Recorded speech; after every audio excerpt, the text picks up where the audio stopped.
This is the story of Wu Fu and how he turned the tables against his cheating ex-girlfriend.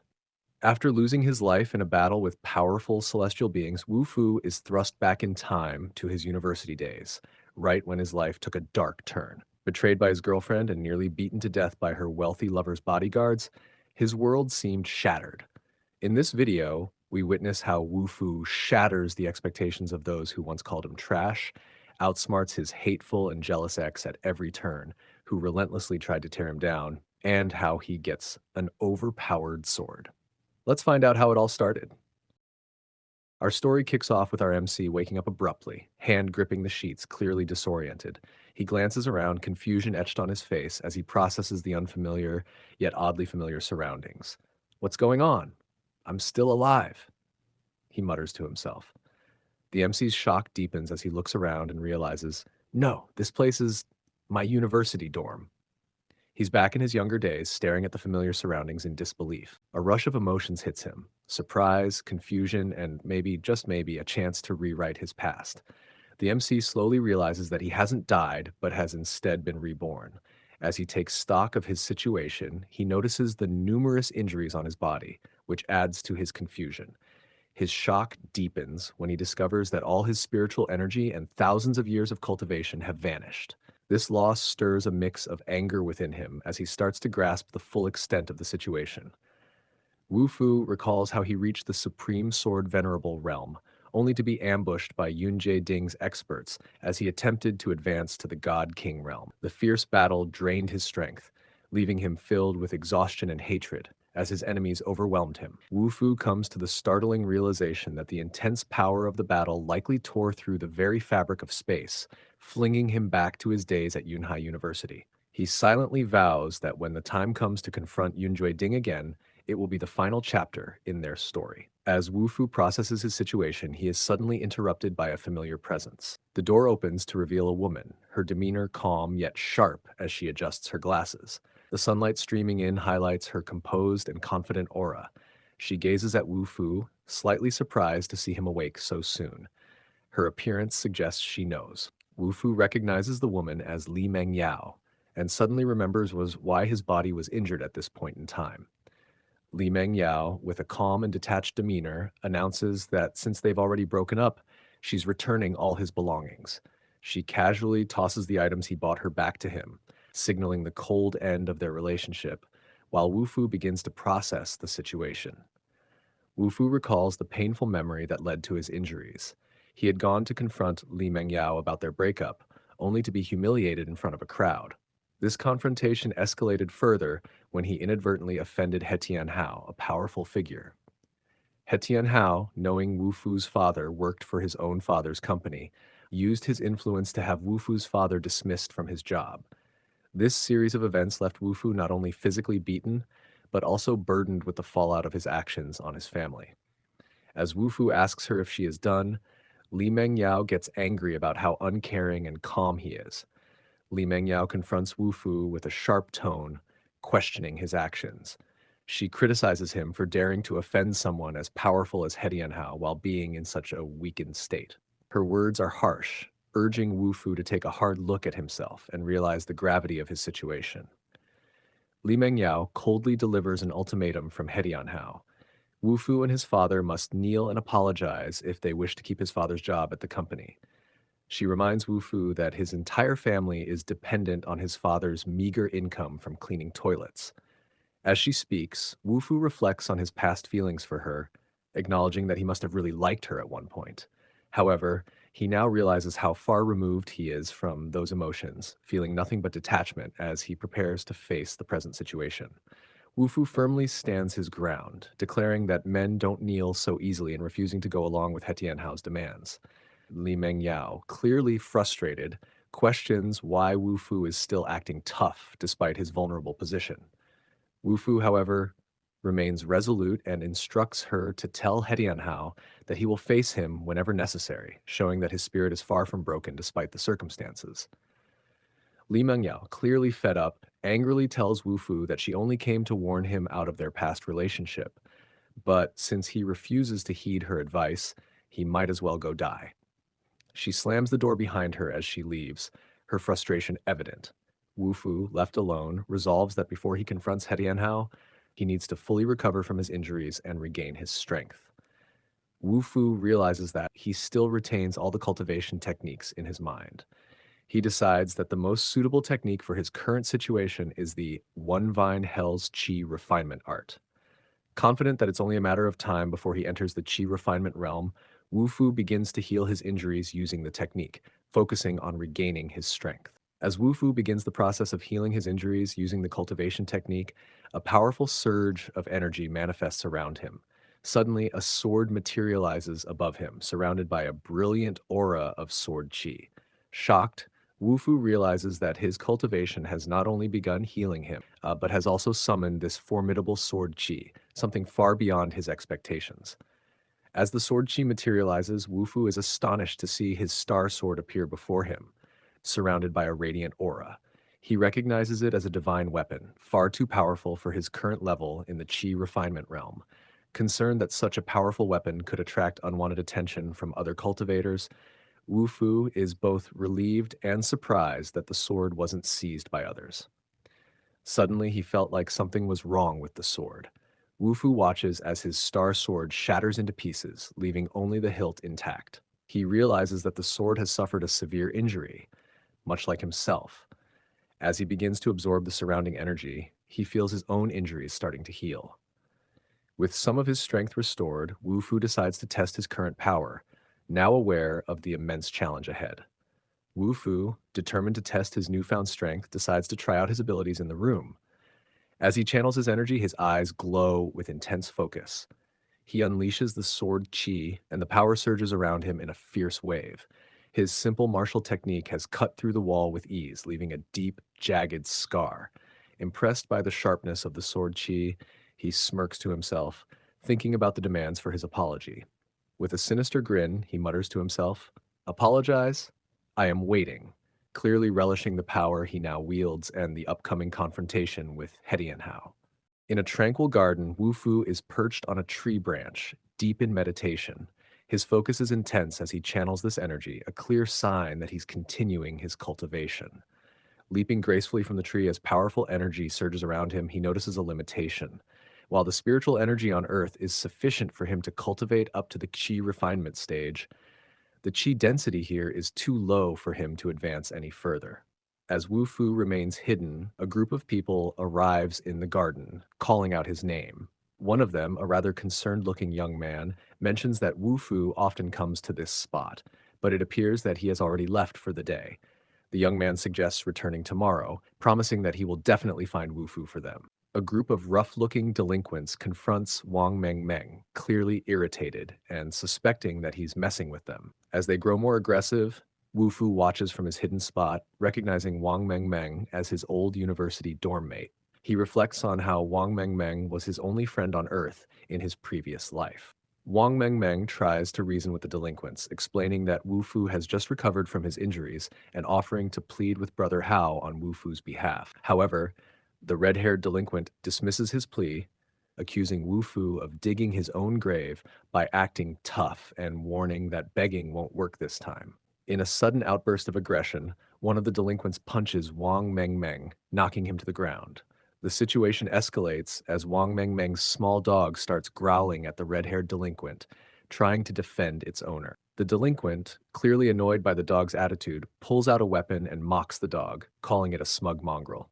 Wang Meng, fearing for his pet's safety, pleads with the delinquent to stop, saying that it's just a harmless puppy. Wang Meng desperately tries to reason with the delinquents, warning them that Wu Fu has been bedridden for days and could die if they attack him again.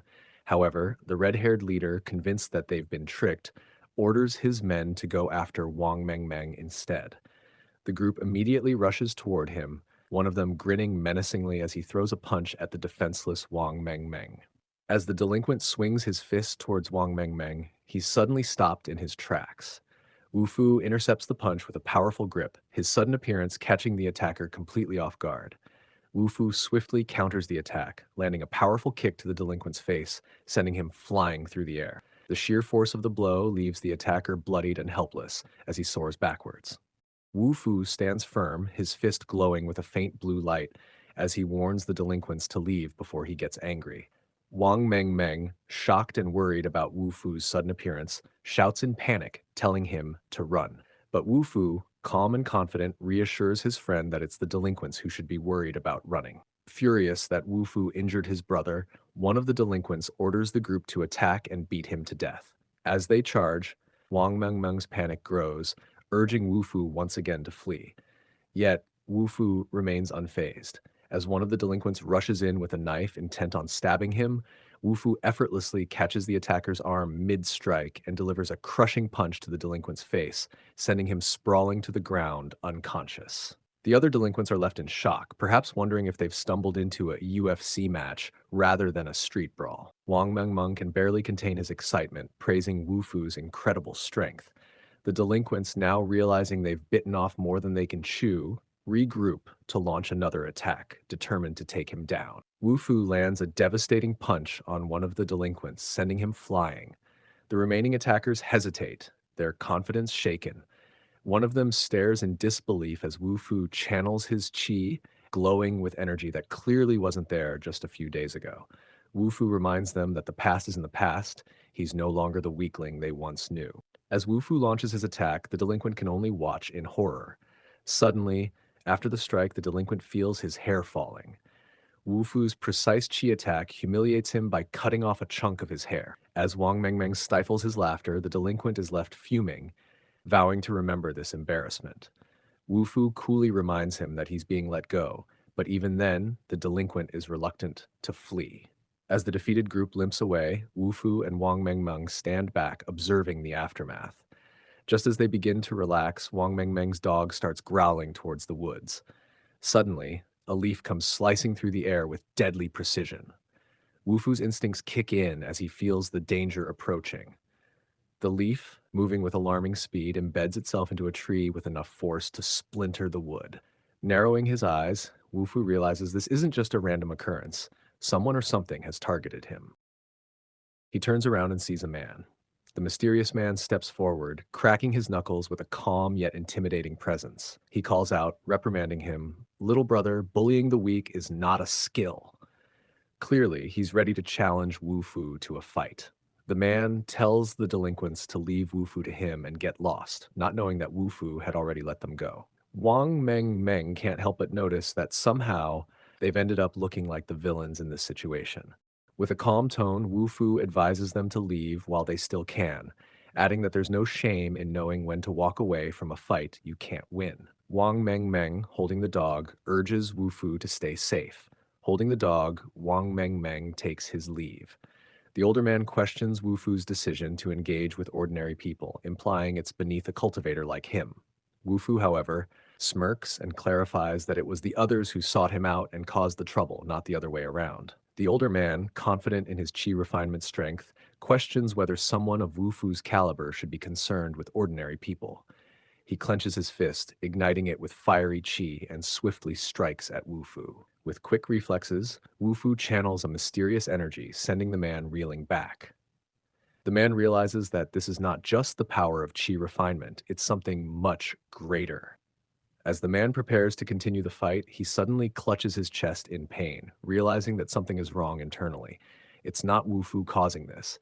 Wu Fu notices the man's distress, stopping in his tracks, sensing that this unexpected turn of events might not be related to their battle. As the man feels a sudden internal pain and clutches his side, he realizes that Wu Fu isn't taking advantage of his vulnerable state to attack, leading him to think that Wu Fu might be honorable after all. Meanwhile, Wu Fu, observing the man's weakening spiritual energy, wonders if his opponent is hiding an injury, despite his cultivation being 2 realms higher. The man realizes that Wu Fu has seen through his weakened state. Before he can react, Wu Fu suddenly appears behind him and slams his hand into the man's back, causing him to cough up blood. In pain and frustration, the man curses Wu Fu as he struggles to stay on his feet. Wu Fu examines the man's condition, confirming that his meridians are indeed injured. This injury has significantly weakened him, preventing him from using his full strength. The man suddenly feels very relaxed all of a sudden. He assesses his condition, noting that most of his meridian injuries have recovered. He's surprised at the skill Wu Fu displayed despite being at a seemingly lower cultivation level. Just as he reflects on this, his subordinates arrive, calling out to him with urgency.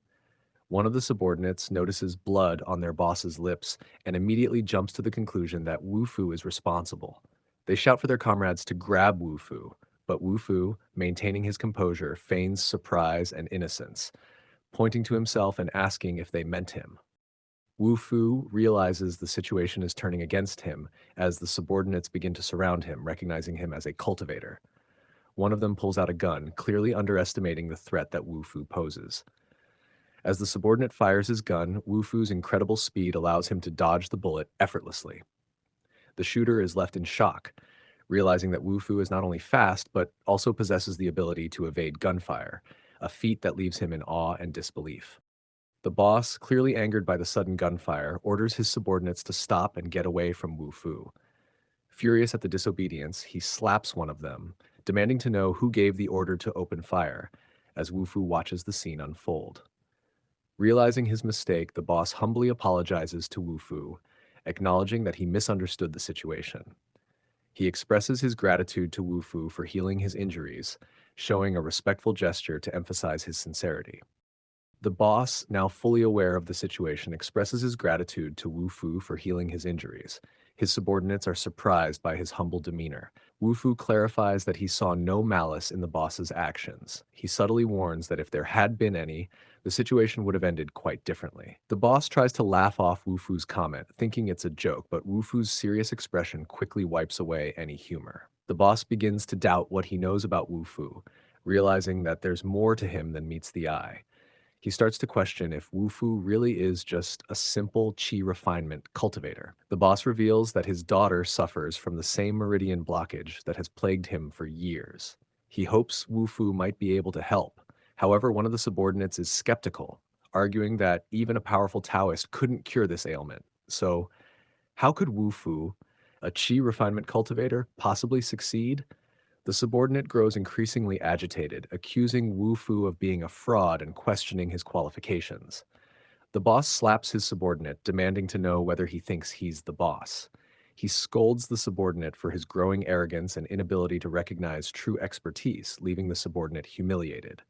Meanwhile, Wu Fu stays calm and collected, only speaking up when necessary to interrupt the escalating tension.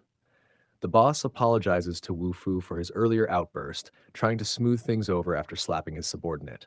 However, Wu Fu points out that he never agreed to anything. One of the subordinates angrily lashes out at Wu Fu, calling him ungrateful. However, the boss stared at him. The subordinate, now sweating bullets, probably realizes that if he keeps mouthing off like this, he might need to start updating his resume soon. The boss changes his tone. He acknowledges Wu Fu's talents, but points out that the spiritual energy in this region is insufficient for cultivation. The boss offers Wu Fu a villa in the Tianfu housing complex, where the spiritual energy is dense and suitable for cultivation. Wu Fu acknowledges that the spiritual energy in the current area is insufficient and considers the offer, intrigued by the idea of a location with abundant energy. Meanwhile, a subordinate quietly grumbles, questioning why such a luxurious villa should be given to a mere qi refinement cultivator. The boss eagerly offers Wu Fu anything he desires in exchange for healing his daughter, emphasizing that the villa and its peaceful surroundings are just a part of the deal. Wu Fu mentions that the problem of blocked meridians isn't too difficult to handle. This brings a smile to the boss's face as he expresses his gratitude and prepares to bring his daughter to the villa for treatment. Wu Fu hands the boss a piece of paper, instructing him to call the number on it. As he walks away, the boss's subordinate can't help but threaten Wu Fu under his breath, warning that if he fails to heal the young miss, there will be consequences. Wu Fu walks back to his university dorm when his phone suddenly rings. He answers the call, asking who is on the other end, indicating that he doesn't recognize the number. Wu Fu answers the phone and immediately identifies the voice on the other end as Li Mengyao. She criticizes Wu Fu for hitting her men without apologizing, and she warns him that if he doesn't show up within 10 minutes, his dog and friend could be in danger. Wu Fu, instead of being intimidated, finds it convenient that Li Mengyao has made herself and Hedian Hao easy to locate, as he was already looking for them. He Tianhao and his men are gathered at a luxurious KTV lounge together with Li Mengyao, preparing for a confrontation. One of them, holding a bat, confidently states that even if Wu Fu has an iron body, they will still cripple him after the beating. Another man, concerned about the possible mess, advises Boss Hao to stay back to avoid getting splashed by blood. In the lounge, Boss Hao, dressed in a white suit, is comfortably seated with a glass of wine, exuding confidence and relaxation. By his side is Li Mengyao, who appears equally at ease. Meanwhile, Wu Fu's friend, Meng Meng, is tied up and gagged on the floor, struggling and grunting in distress. Next to him, Wu Fu's dog is also bound, looking equally distressed, but with a hint of determination that he will be saved. Wu Fu steps into the room, calm and focused. Suddenly, a bat swings toward him with incredible speed. The impact is immediate and powerful as a loud BAM echoes through the room. Wu Fu reacts with lightning speed, blocking the bat mid-swing with his bare hand. With a swift and precise motion, Wu Fu disarms the attacker, sending him sprawling across the room with a powerful strike. Meanwhile, the scene cuts to He Tianhao and Li Mengyao, who are both taken aback by the sudden turn of events, realizing that they may have underestimated Wu Fu's abilities. Li Mengyao can't believe her eyes, pointing out that someone who was as sick as Wu Fu just yesterday shouldn't be this strong today. Wu Fu, with a calm expression, acknowledges that he was indeed bedridden yesterday, but today is a different story. One of He Tianhao's men, puzzled by Wu Fu's sudden resilience, suggests that he must be hiding something, like an iron plank, under his clothes to explain his newfound strength. Li Mengyao starts to piece things together. She assumes that Wu Fu must have made some preparations, finding it hard to believe that he could have transformed overnight without a plan. Meng Meng, bound and gagged, is moved by Wu Fu's bravery in coming to his rescue. Wu Fu checks on his dog, making sure it's unharmed, while Meng Meng watches, clearly relieved but still tied up. As Wu Fu tends to his dog, Meng Meng starts to tear up, reminding Wu Fu that he's still bound and in need of help too. Meng Meng, now freed, stands up but quickly notices something alarming. His expression shifts from relief to shock as he watches He Tianhao's subordinate approach, Wu Fu from behind, ready to strike. Just as the attacker closes in, Wu Fu senses the danger and swiftly counters with a powerful kick, sending the subordinate skidding across the room. The force of Wu Fu's strike is overwhelming, leaving the attacker incapacitated. He Tianhao, watching the scene unfold, isn't impressed by Wu Fu's display of strength. With a confident smirk, he snaps his fingers, signaling his men to step forward. As they approach, He Tianhao dismissively taunts Wu Fu, making it clear that he believes Wu Fu isn't even worthy of facing him directly. He Tianhao orders his men to subdue Wu Fu. His henchmen quickly rush toward Wu Fu, eager to carry out the command. But Wu Fu, unfazed and with a cold stare, questions their haste, hinting that they might be underestimating the situation. Wu Fu begins to gather qi, the energy swirling around him with intense force. With a swift motion, he channels the gathered qi and unleashes it toward the approaching henchmen. Wu Fu's unleashed qi cuts through the air with devastating precision, overwhelming the henchmen and stopping them in their tracks. The sheer force of the attack disrupts the surroundings, causing the men to stagger back in shock. He Tianhao, watching this unfold, is left stunned by the powerful efficiency of Wu Fu's technique. Wu Fu, standing amidst the aftermath, calmly asks if there are any more challengers. He Tianhao, now visibly shaken and out of options, nervously denies that there's anyone else. Wu Fu then turns his attention back to He Tianhao, as he suggests that it's time to settle the score between them. Meng Meng, still processing everything that's happened, wonders if this powerful figure before him is the same Wu Fu he once knew. Li Mengyao, seething with anger, mocks Wu Fu, insisting that no matter how strong he becomes, he'll always be trash. He Tianhao, caught up in her tirade, yells at her to shut up, which only enrages her further. She's furious that he would defend someone she considers worthless and, in her rage, spitefully wishes for Wu Fu to die.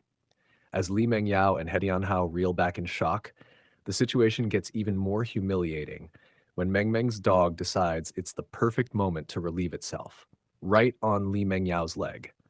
The door suddenly slams open, startling Li Mengyao and He Tianhao. A new figure makes a dramatic entrance. A confident woman, clearly not one to be trifled with, steps forward, demanding to know who's causing trouble in her territory. Wu Fu and the new challenger lock eyes, each sizing the other up. As Wu Fu focuses, he notices her qi weapon, tiny and unimpressive, almost laughably weak. He can't help but stifle a small laugh, amused by how cute it is. As Wu Fu chuckles to himself, the girl notices something significant. His sword chi is broken and severely damaged. She can't believe that someone with such a ruined manifestation would dare to cause trouble in her territory. The girl confidently mocks Wu Fu, dismissing him as a mere brat, daring to make noise in her territory, thinking this will be an easy victory. However, as He Tianhao nervously informs her that Wu Fu is the one who single-handedly took down all the guards, confusion begins to spread across her face. Just when things couldn't get any weirder, Meng Meng's dog decides to make his own mark on the situation by humping the girl's leg. Caught completely off guard, her face turns red with a mix of embarrassment and fury. Fueled by anger, she powers up, her energy so intense that it cracks the ground beneath her.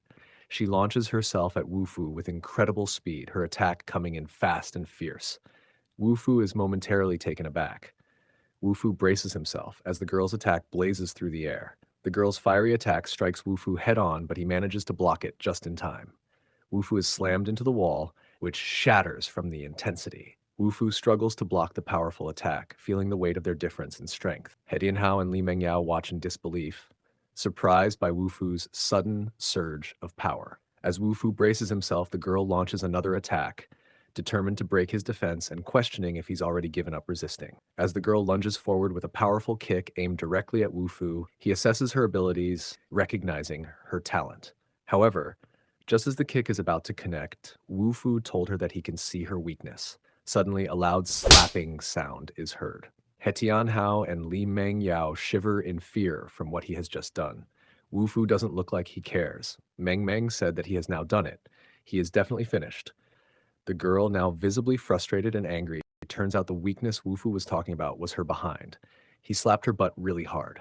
Her face flushed with embarrassment and anger, the girl accuses Wu Fu of being not just a rascal but a pervert as well.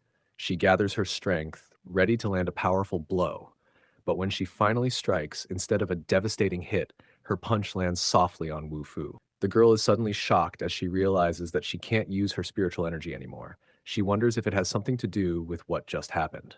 Wu Fu, on the other hand, has no time for her confusion and prepares to strike with his own powerful, glowing fist, ready to end the fight with a decisive blow. The girl angrily calls Wu Fu shameless and demands he release her spiritual energy if he dares. But Wu Fu casually pats her on the head like a child, agreeing with her demand, but only later, not now. As Wu Fu advances toward He Tianhao and Li Mengyao, He Tianhao, feeling the pressure, demands to know what Wu Fu wants. Before Wu Fu can respond, the girl he just fought steps in front of him, warning him not to cause trouble, especially in her territory. She firmly states that disturbances are against the rules in her domain. Unfazed, Wu Fu calmly questions what she means by disturbance, and suggests that the 3 guards he defeated could better explain who has been causing the trouble. Under pressure, one of the henchmen hesitantly confesses that it was He Tianhao who ordered the attack. Realizing she had been deceived, the girl angrily confronts He Tianhao for lying to her. Wu Fu suggests an apology is in order. He Tianhao arrogantly refuses, mocking Wu Fu and scoffing at the idea. However, Wu Fu, still composed, swiftly delivers a powerful slap across He Tianhao's face, leaving him stunned. In disbelief and fury, He Tianhao exclaims that Wu Fu dared to hit him, threatening dire consequences. Before he can finish, Wu Fu slaps him again, cutting off his rant. Wu Fu calmly tells He Tianhao that if he wants revenge, he can find him anytime, but first, he must apologize. The girl demands that He Tianhao apologize, reminding him that he caused trouble in the Shu family's territory. Under intense pressure, He Tianhao begrudgingly offers an apology, though it's clear it's reluctant. Wu Fu then dismisses him, showing no tolerance for further nonsense. Visibly upset, He Tianhao storms away, with Li Mengyao following, asking if he's all right. Still simmering with anger, He Tianhao pushes her away, harshly telling her to leave him alone. Frustrated and desperate, Li Mengyao thinks about how difficult it was to find a wealthy and influential man like He Tianhao. Her anger intensifies as she vows to make Wu Fu pay for disrupting her plans.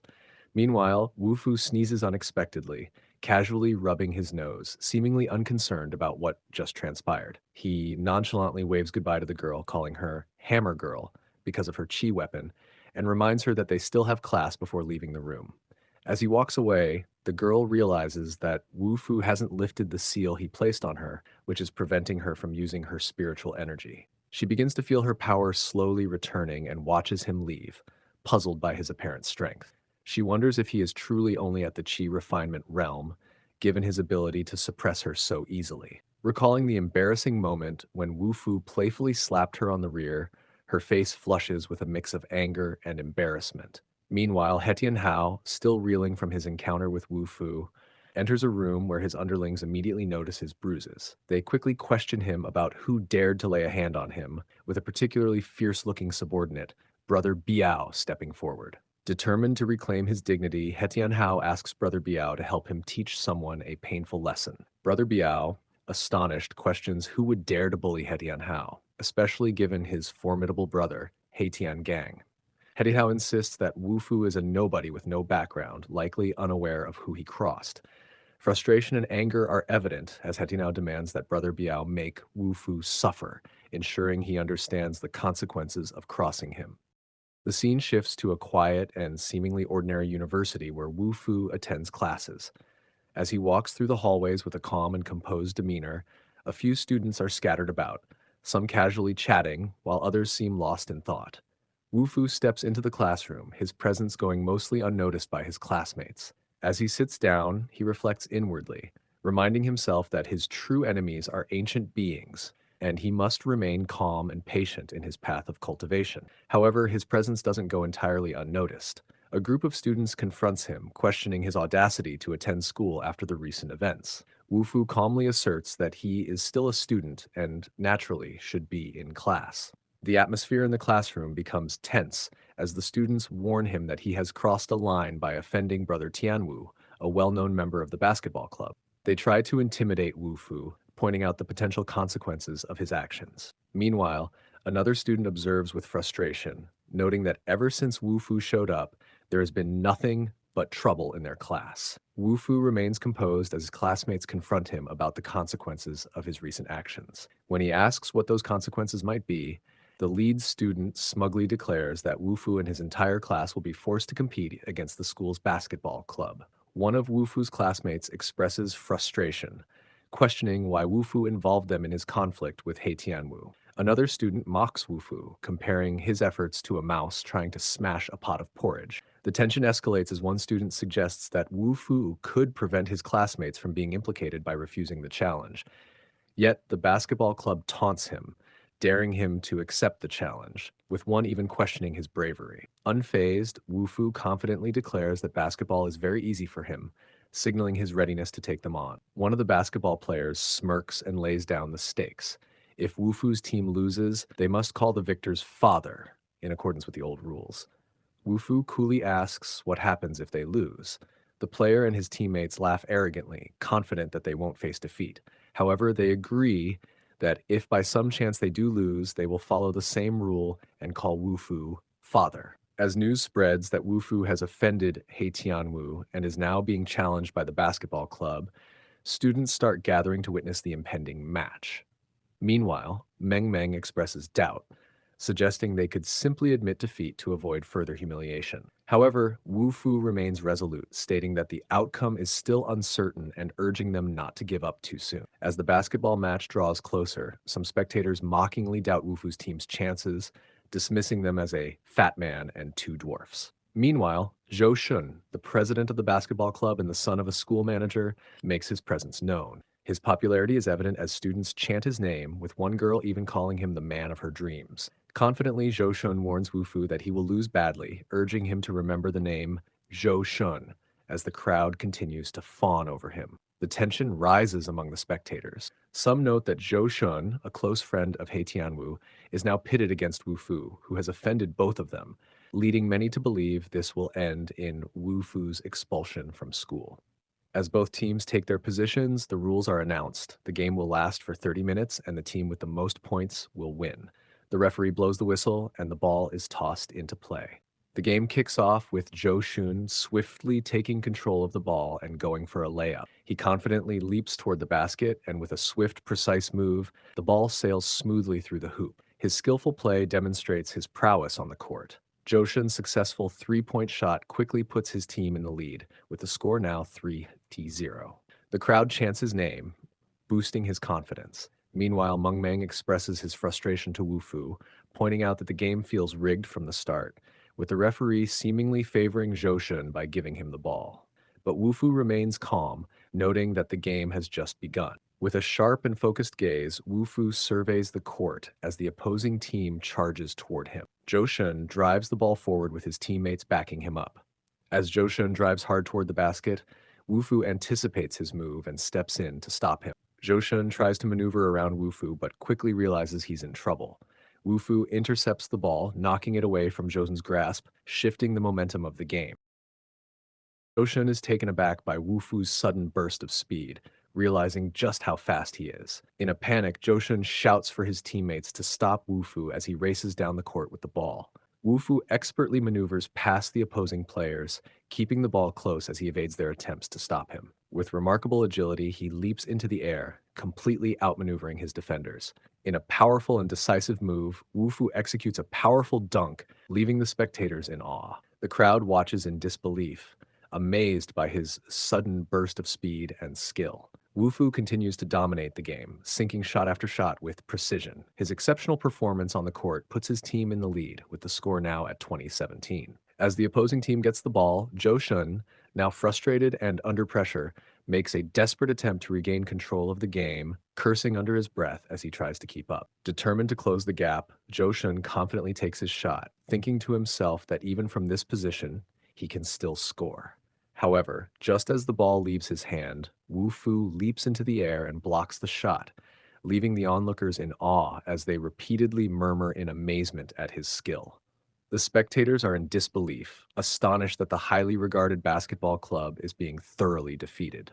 Zhou Shun, realizing the hidden strength of his opponent, is taken aback but quickly reassesses the situation.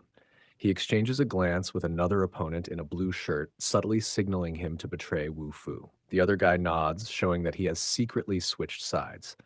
Zhou Shun, calculating his next move, thinks himself, 2 versus 8, you will still be a loser, clearly confident in the overwhelming odds against Wu Fu. As the game continues, Wu Fu throws the ball to his teammate in the blue shirt.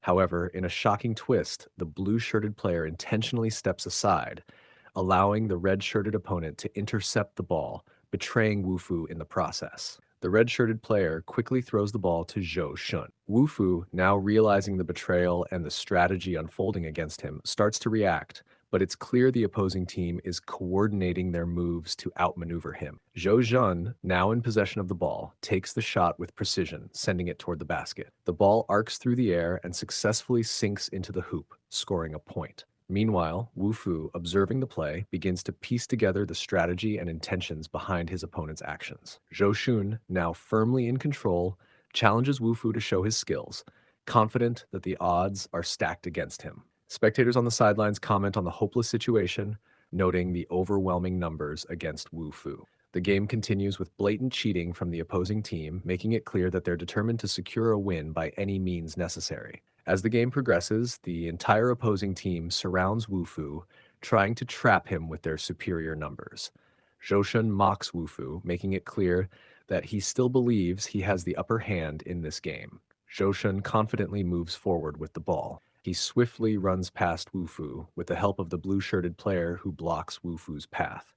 However, Wu Fu manages to slip past the blue-shirted player, quickly recovering from the setback. Zhou Shun, having successfully bypassed Wu Fu, drives towards the basket with determination. He skillfully maneuvers into position and takes his shot, aiming to score. The ball arcs towards the hoop as Zhou Shun looks confident that he's about to make the shot. As Zhou Shun confidently goes for the shot, Wu Fu swiftly intervenes, leaping into the air to block him. The two are now face to face. Wu Fu swiftly intercepts Zhou Shun, taking possession of the ball with lightning speed. Zhou Shun is left in shock, realizing that Wu Fu has suddenly appeared in front of him. Wu Fu, after outmaneuvering Zhou Shun, calmly takes his shot. The ball soars through the air in a perfect arc, heading straight for the basket. The shot is flawless, and the ball sinks into the hoop, scoring the point. The crowd is in shock and disbelief as Wu Fu's incredible long-range shot scores, turning the tide of the game. Spectators react with amazement, unable to believe what they've just witnessed. Zhou Shun is particularly stunned, struggling to process how Wu Fu managed to make such an impressive shot. The score is updated, showing Wufu's team taking the lead.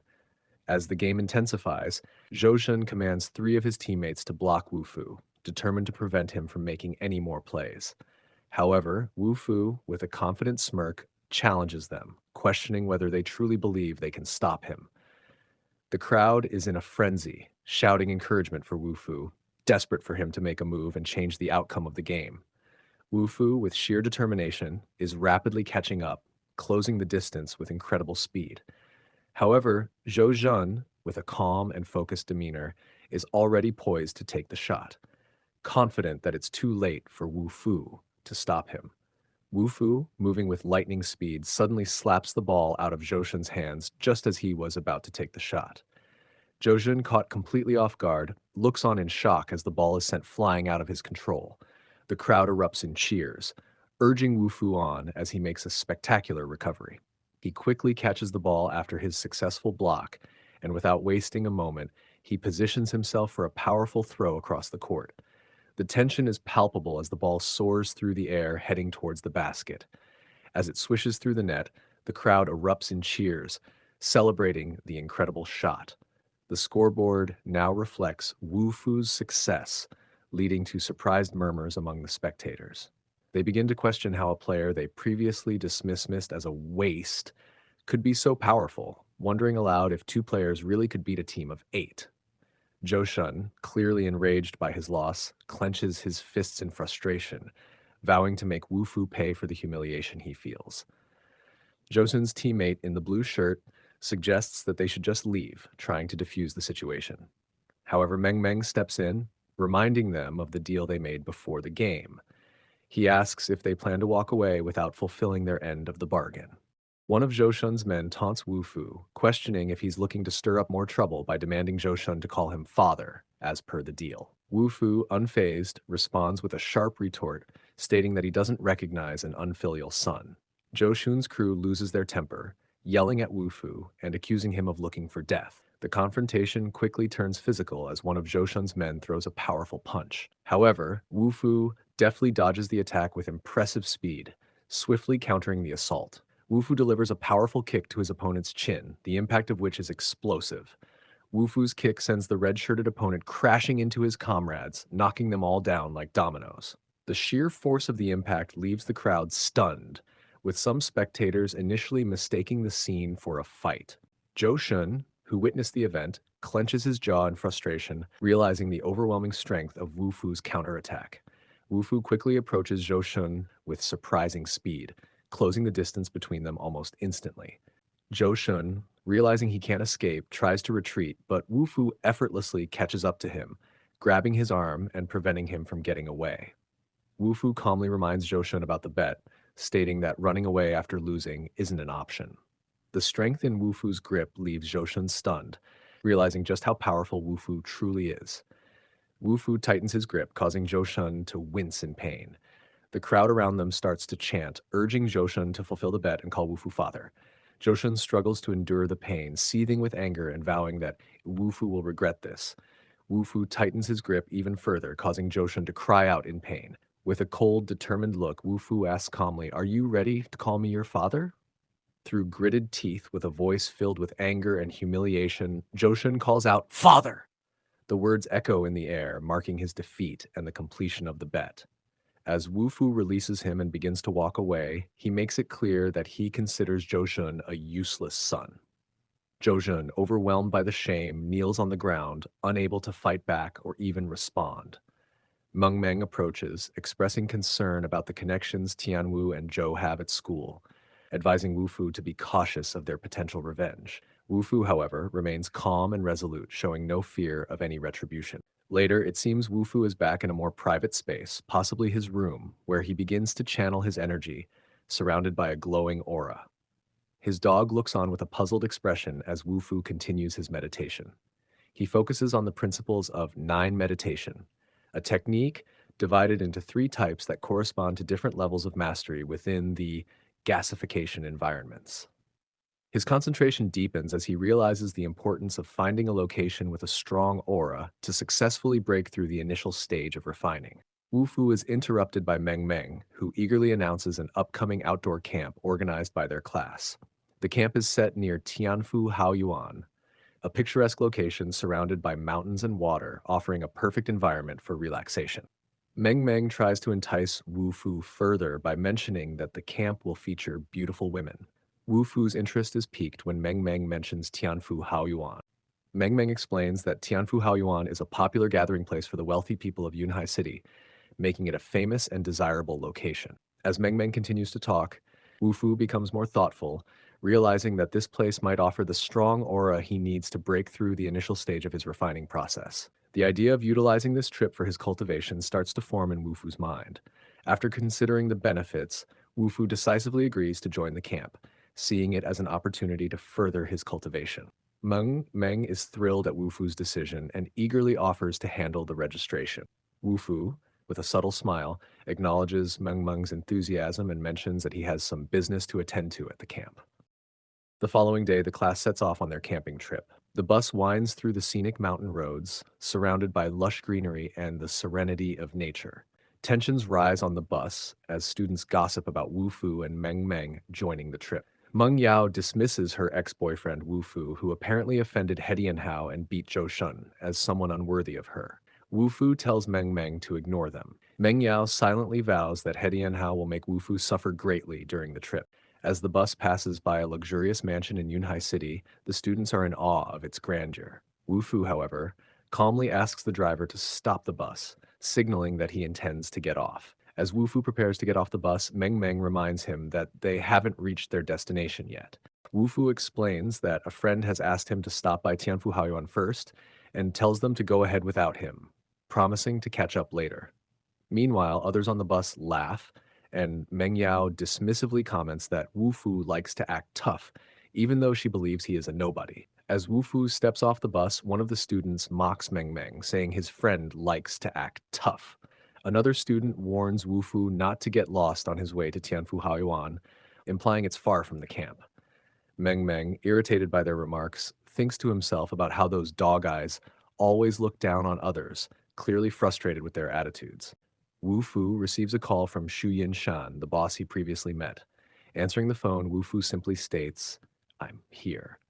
On the other end, Shu Yin Shan acknowledges his arrival and mentions that his daughter has been waiting, indicating that he will go to welcome him.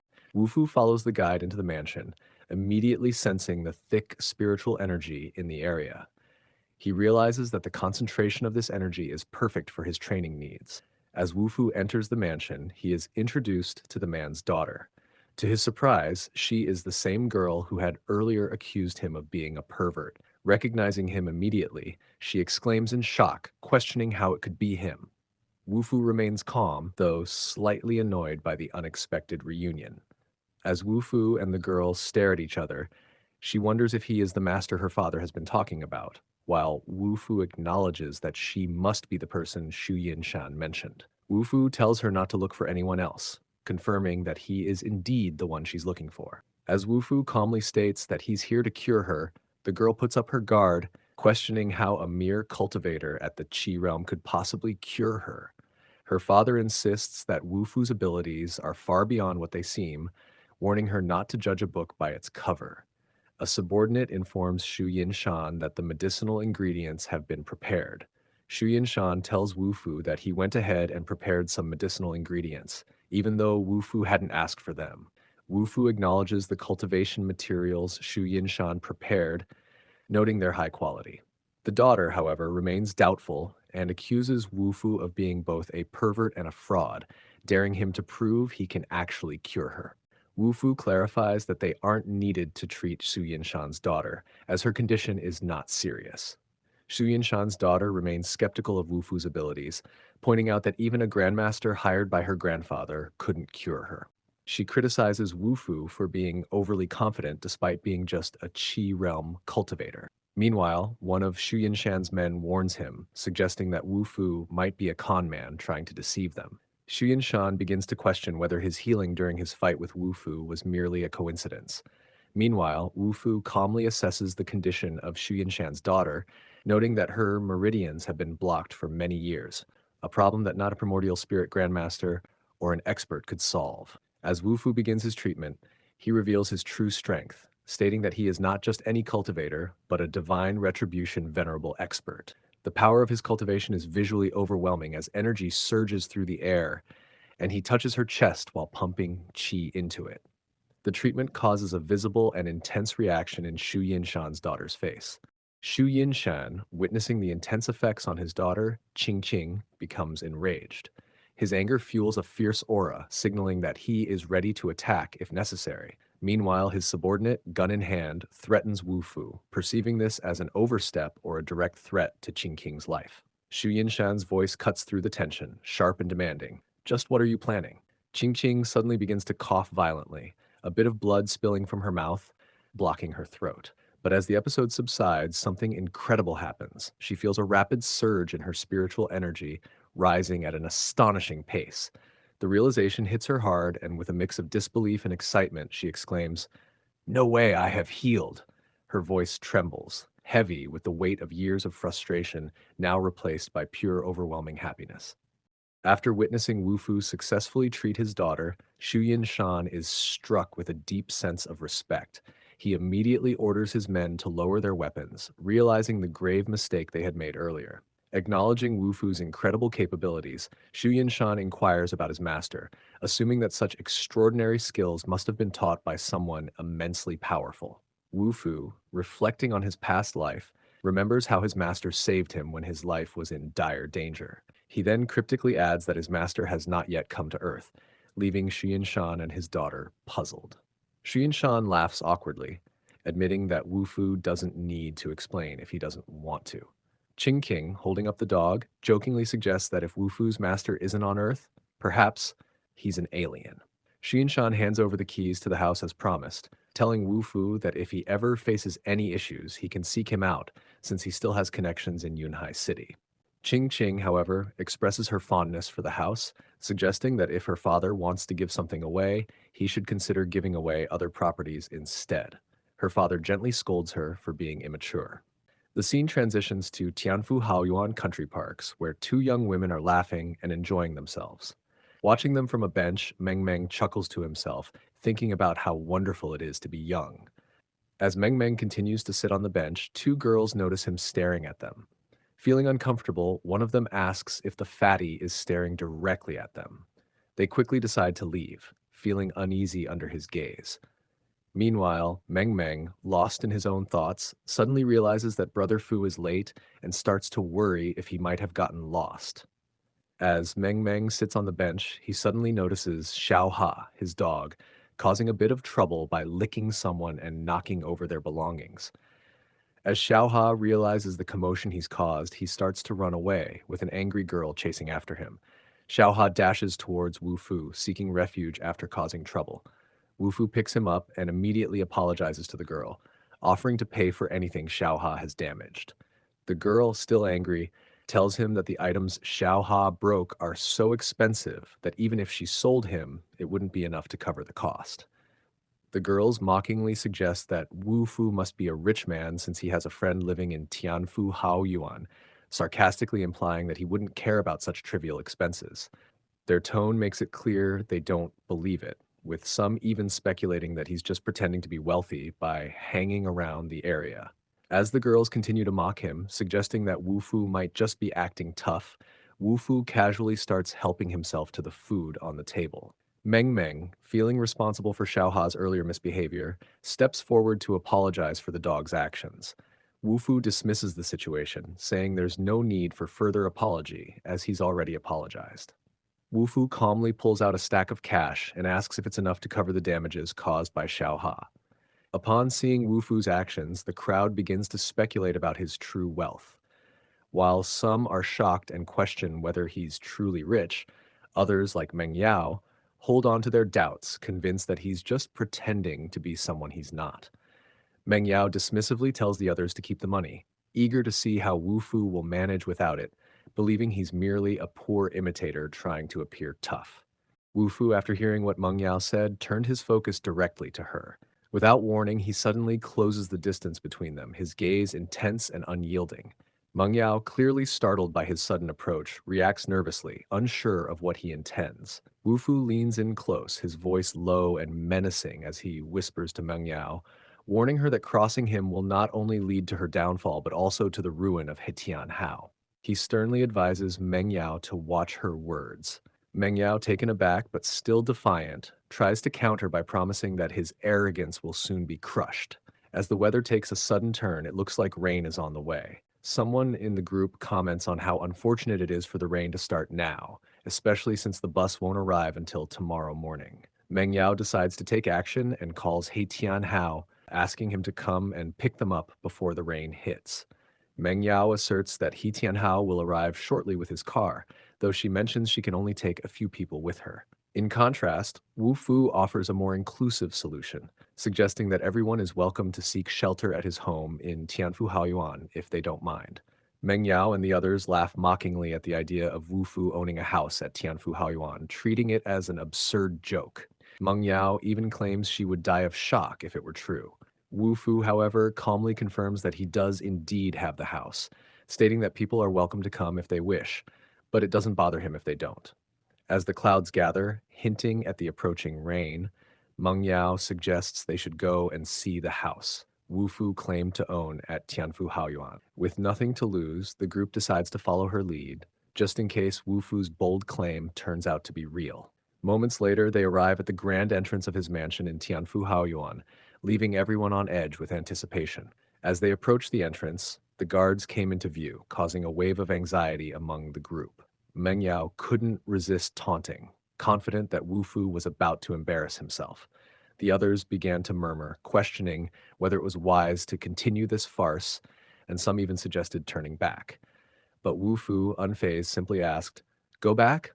Where to?" As they neared the entrance, the atmosphere grew tense, with anticipation hanging in the air. Suddenly, the guards recognized Wu Fu, addressing him respectfully as Mr. Wu.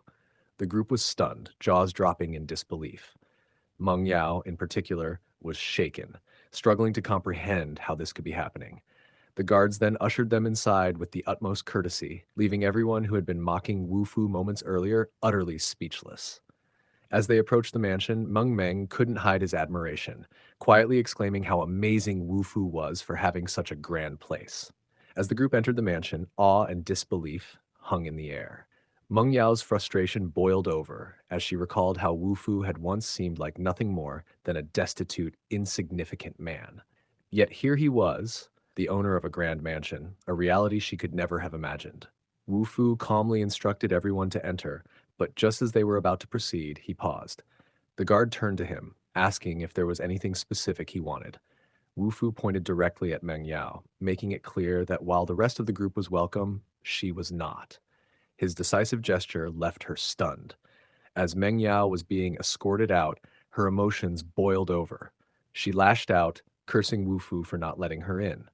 As the rain poured down, she muttered that Wu Fu had changed and that the two of them were no longer on the same level, perhaps hinting at her realization of the gap that had grown between them. Fuming with rage, Meng Yao paced back and forth in the pouring rain. Just then, a sleek car pulled up.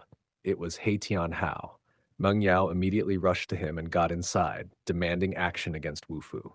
Tian Hao, with a calm but menacing demeanor, assured her that he was more than prepared to handle Wu Fu. Wu Fu must have been eager to meet his end after daring to strike someone as flawless as me, he said with a cold smile.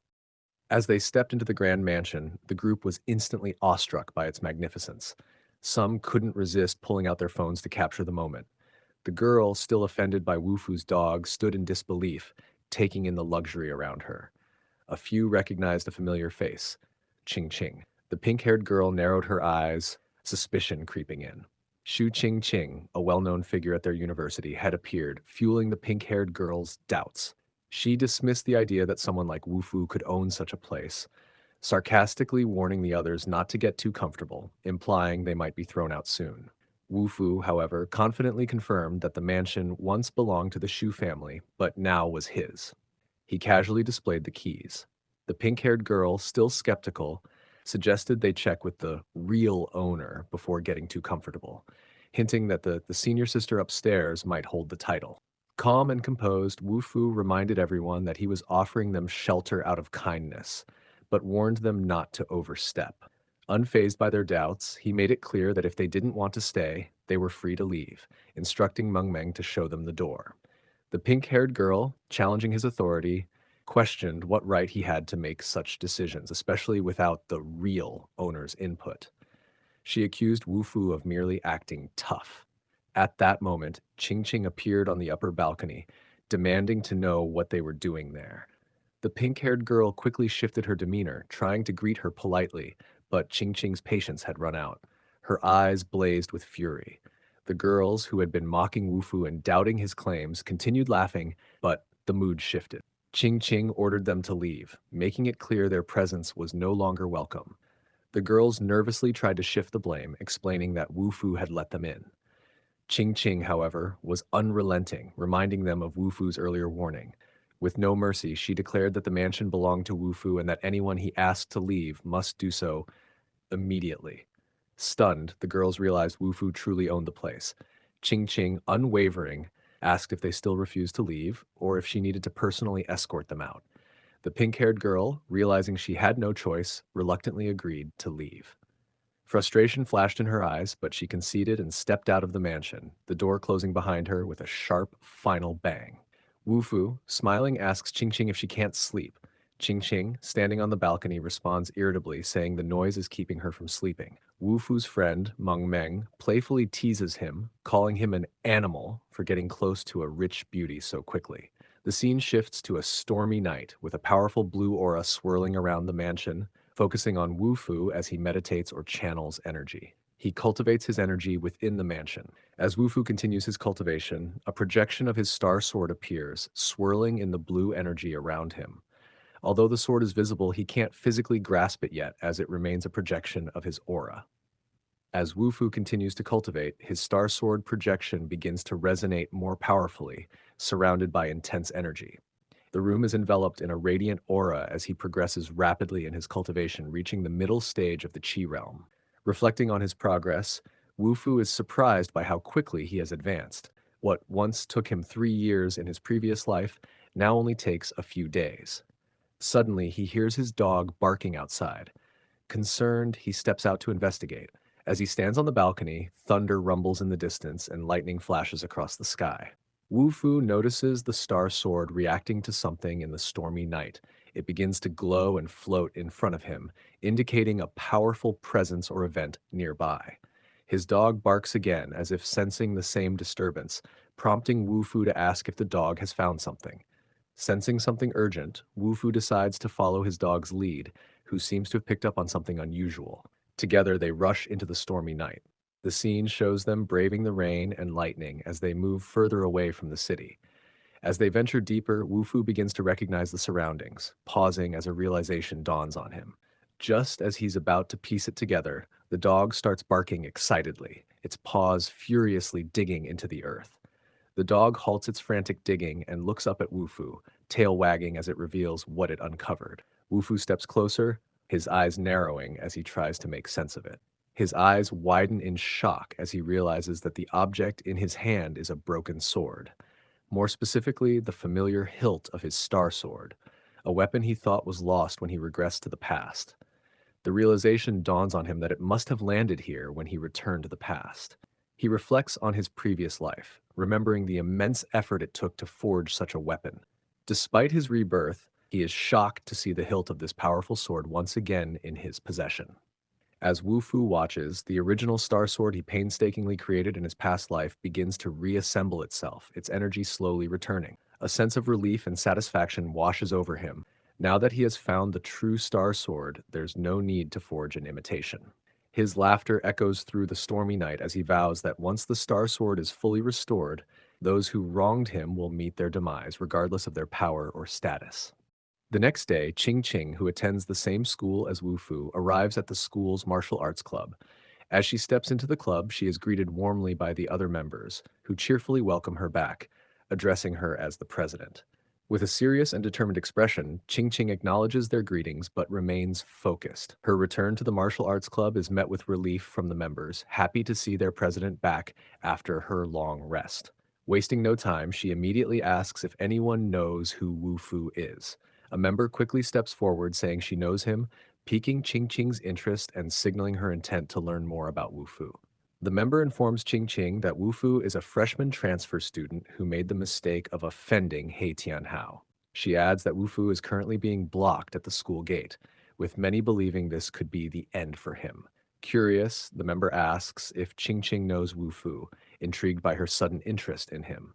Under the member's intense stare, Ching Ching becomes flustered, blushing as she quickly denies any interest in Wu Fu, thinking to herself that he's just a pervert. Meanwhile, elsewhere in the school, Wu Fu sneezes, as if sensing that he's the topic of a conversation. As Wu Fu walks to school, a group of cars suddenly speeds in, their tires screeching as they surround him. The intensity in Wu Fu's eyes shows he immediately understands the situation. The cars stop abruptly, boxing him in, making it clear this is no random encounter. He's been deliberately targeted. As the cars come to a stop, a group of thugs steps out, with one of the subordinates barking orders at bystanders to mind their own business and continue what they were doing. Wu Fu, unbothered by the display of intimidation, calmly assesses the situation. His sharp gaze shifts to the towering figure approaching him. As Wu Fu holds his small dog, the animal begins to bark, sensing the tension in the air. The towering thug, clearly the leader, approaches with a menacing grin. He sizes up Wu Fu before confidently asking, "Are you the Wu Fu I've heard about?" As Wu Fu faces the thug, his underlings move in, with one of them scoffing that He Tianhao must be slipping if he can't handle someone like Wu Fu himself. Another thug eagerly steps forward, asking the leader, Brother Biao, if he can personally deal with Wu Fu. Before they can act, Wu Fu, unfazed and calm, casually puts his dog down and tells them to come at him all at once, reminding them that he has class later. His confidence is unmistakable. The thugs, infuriated by Wu Fu's calm demeanor, rush at him with weapons drawn, one of them shouting to beat him down for acting tough. They swing their bats with full force, threatening to send him straight to the hospital. But Wu Fu effortlessly dodges their attacks with fluid movements, his expression unchanged. With precise and powerful moves, Wu Fu strikes back at the thugs. He delivers a swift and forceful kick, shattering one thug's bat. The others freeze in shock, realizing they've severely underestimated him. Wu Fu, his voice steady and commanding, casually remarks that he expected He Tianhao to send someone more formidable.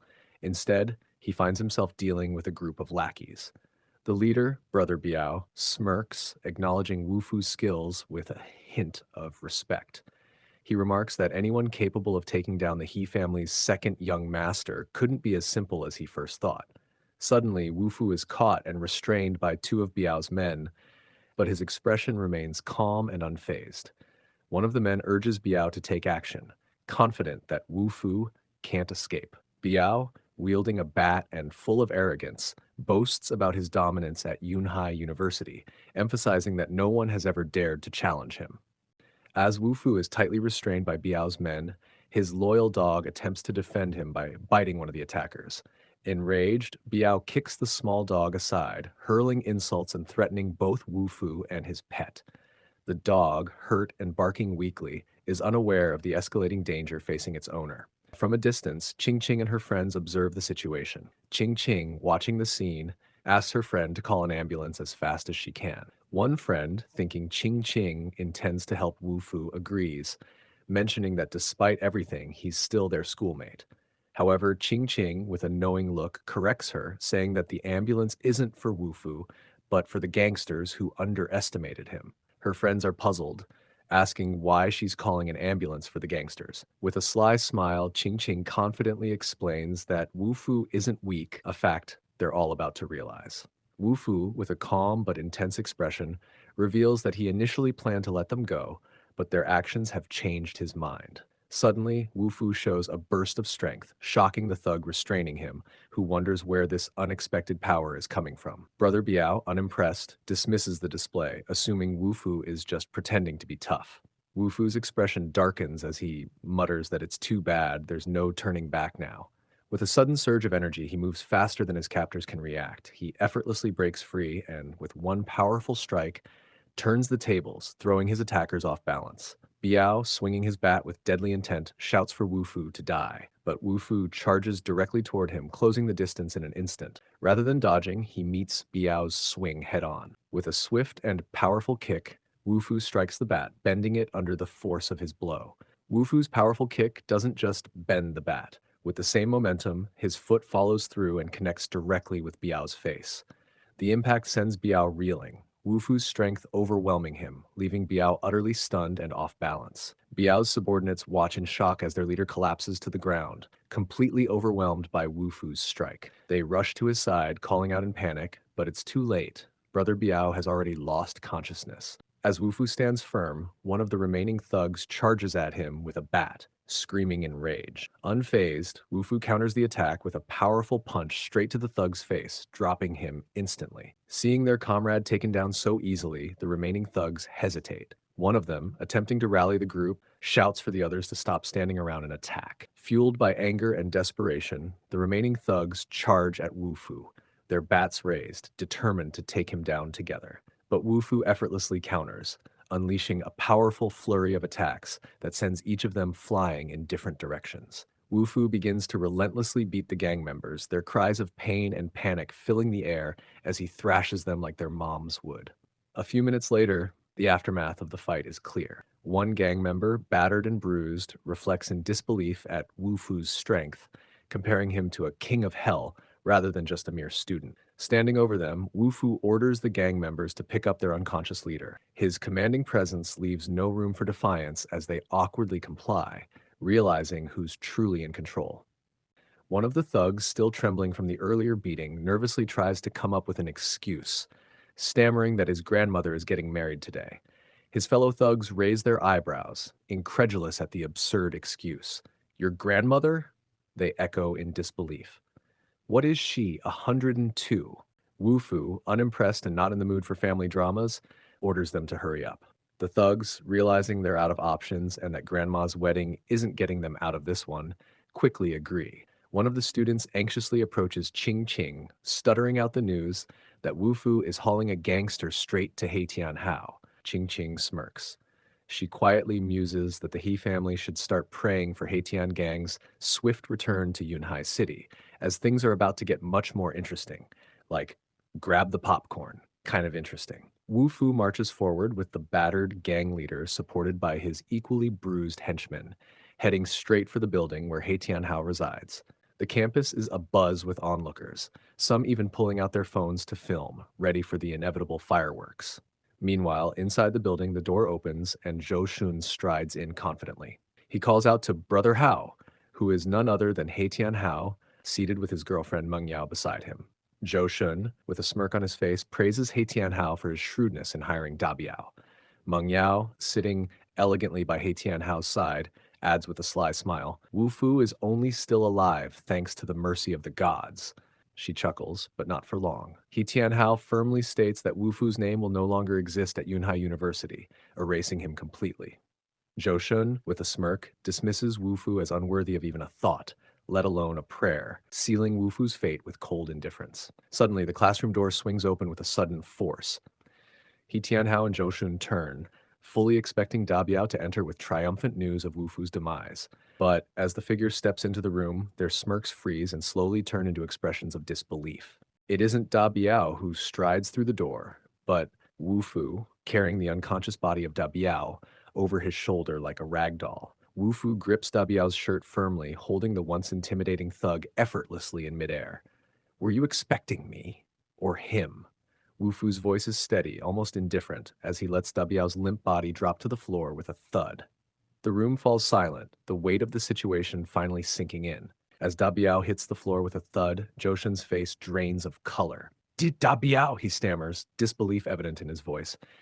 Meng Yao stands frozen, her confident smirk wiped away, replaced by a look of pure shock. Wu Fu. The name escapes her lips in a mix of surprise and fear. This was the man they had dismissed so easily, yet here he stands, victorious. He Tianhao, usually so composed, feels his control slipping. A bead of sweat rolls down his temple as he struggles to process the scene before him. "How can this be?" he mutters under his breath, his mind racing.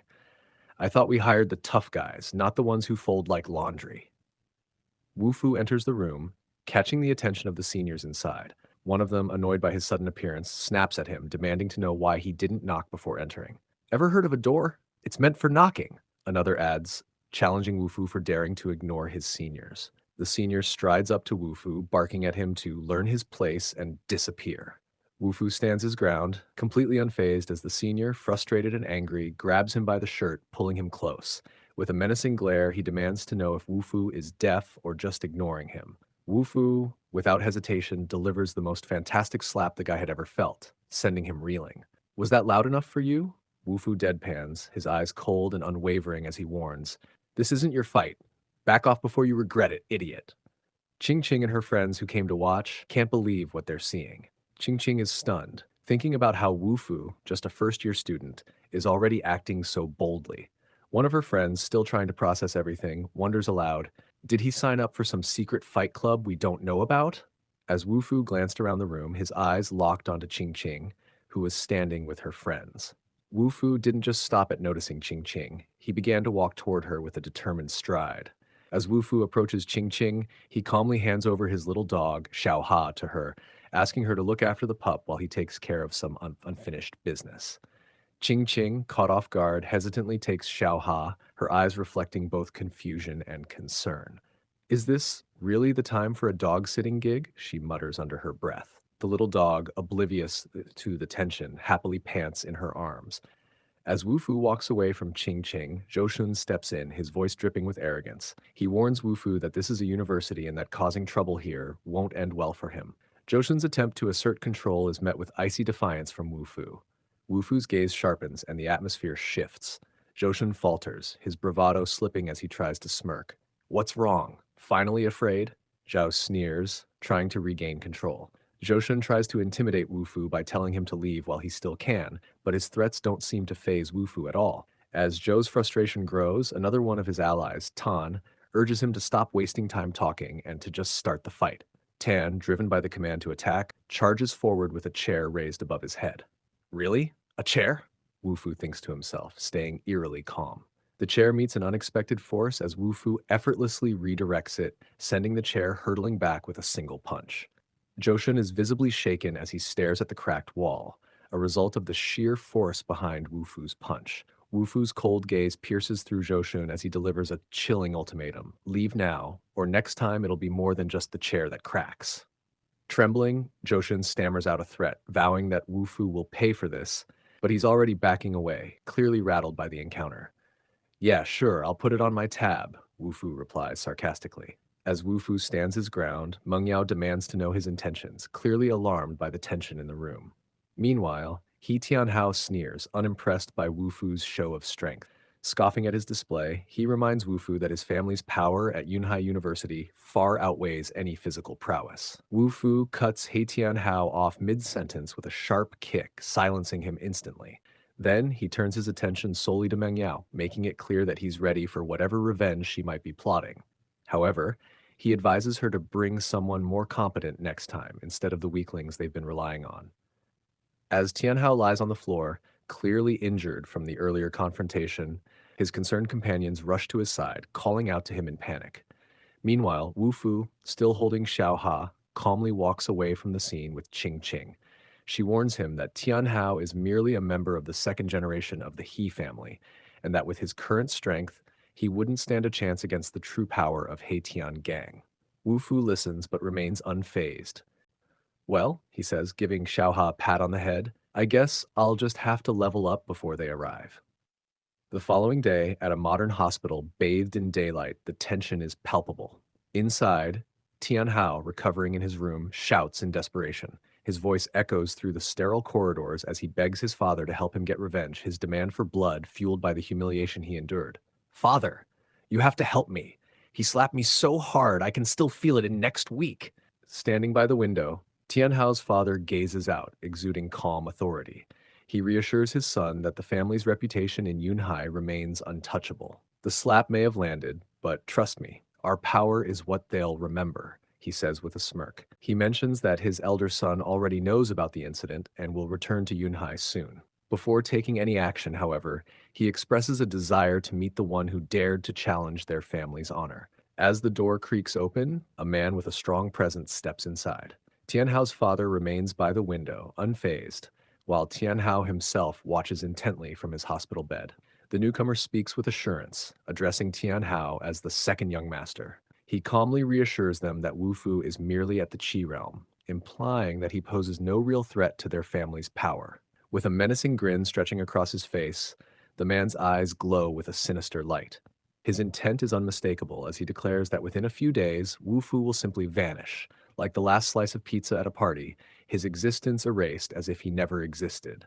The next day, sunlight filters through the windows of the university dormitory, casting a warm glow along the corridor. A soft bark resonates from behind a door, breaking the early morning quiet.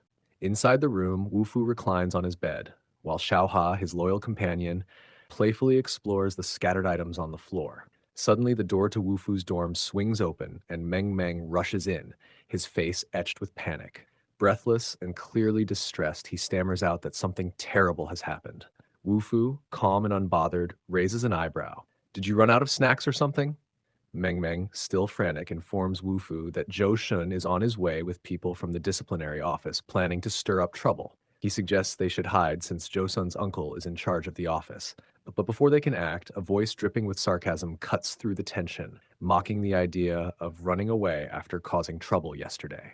Wu Fu looks toward the door where Zhou Shun and his uncle stand smugly, blocking any chance of escape.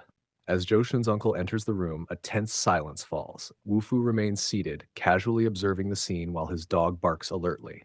With a sharp glare, Joshin's uncle confronts Wu Fu, accusing him of working with outsiders to pick on his classmates and breaking dormitory rules by keeping a dog.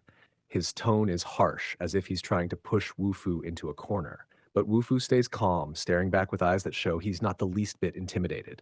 Meng Meng, trying to defend Wu Fu, quickly explains that it wasn't Wu Fu who called the outsiders, it was Hetian Hao. But before he can finish, Joshin steps in, his voice cutting through the room with authority, telling Meng Meng to shut up and not speak unless spoken to. Wu Fu tells Meng Meng not to waste his breath on them.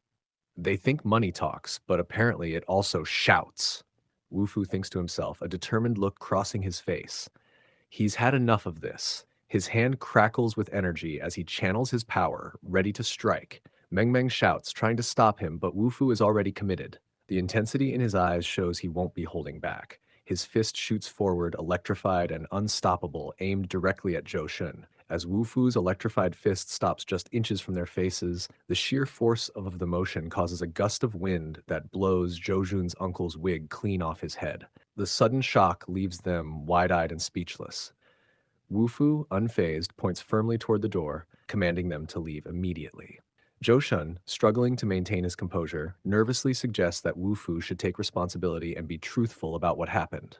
Wu Fu isn't interested in any more talk. He grabs Zhou Shun by the collar, lifting him effortlessly. With a calm but menacing tone, he asks, "Do you really need me to escort you out?"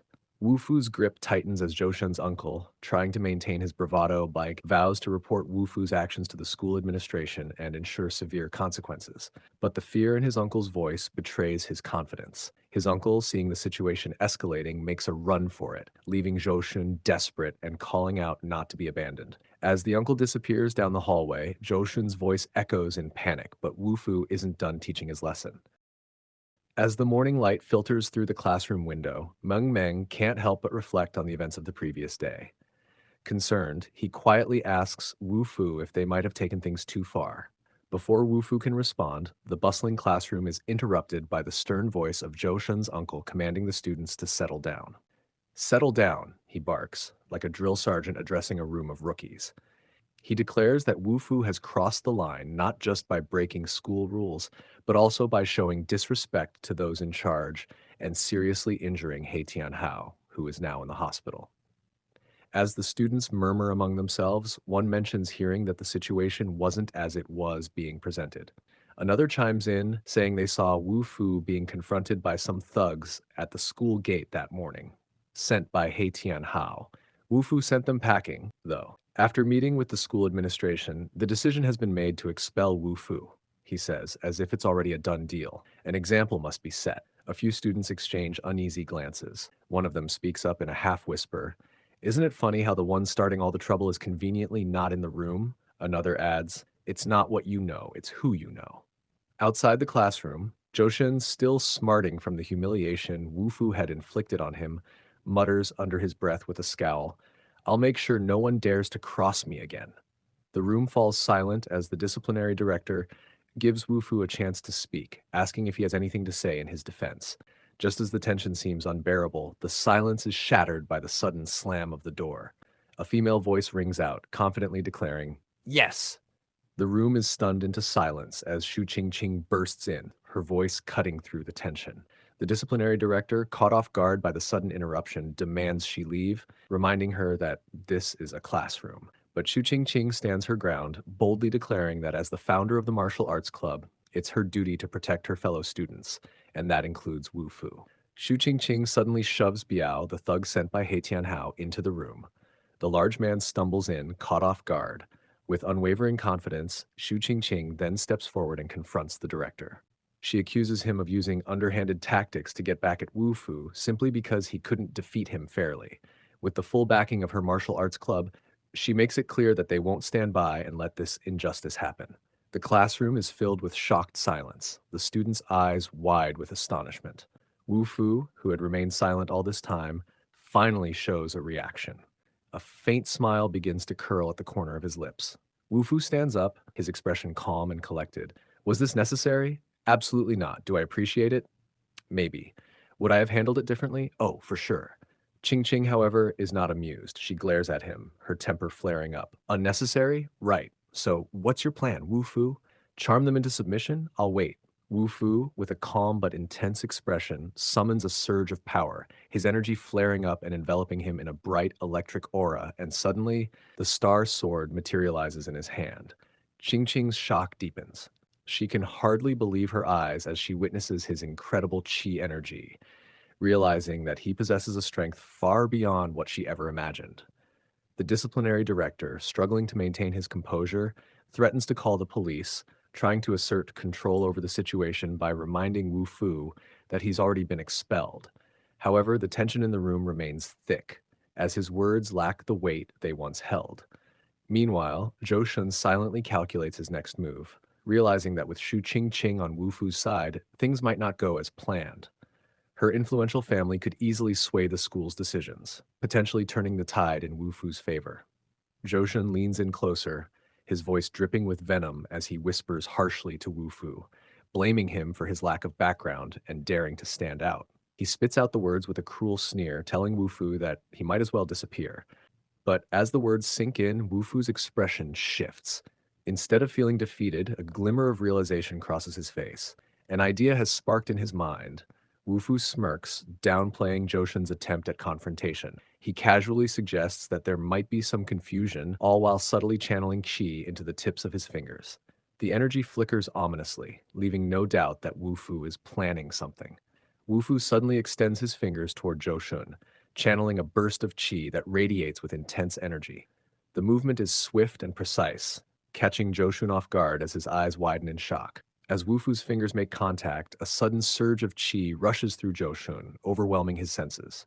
Pain shoots through his body, causing him to stagger back, clutching his head in agony. The once confident and arrogant expression on Zhou Shun's face is quickly replaced with one of sheer panic. His uncle, witnessing the sudden change, stumbles back in shock. The classroom erupts in confusion as Zhou Shun's agonizing screams fill the air. The students exchange bewildered glances, trying to make sense of the situation. Zhou Shun's uncle, alarmed by the sudden turn of events, rushes to his side. Zhou Shun, clutching his head in pain, desperately points towards Wu Fu, accusing him of causing his suffering. Wu Fu challenges Zhou Shun's uncle, demanding that he provide any evidence to back his accusations. Meanwhile, Shu Qingqing, standing nearby, senses the subtle but powerful shift in energy. She realizes that Wu Fu had secretly used his spiritual energy on Zhou Shun.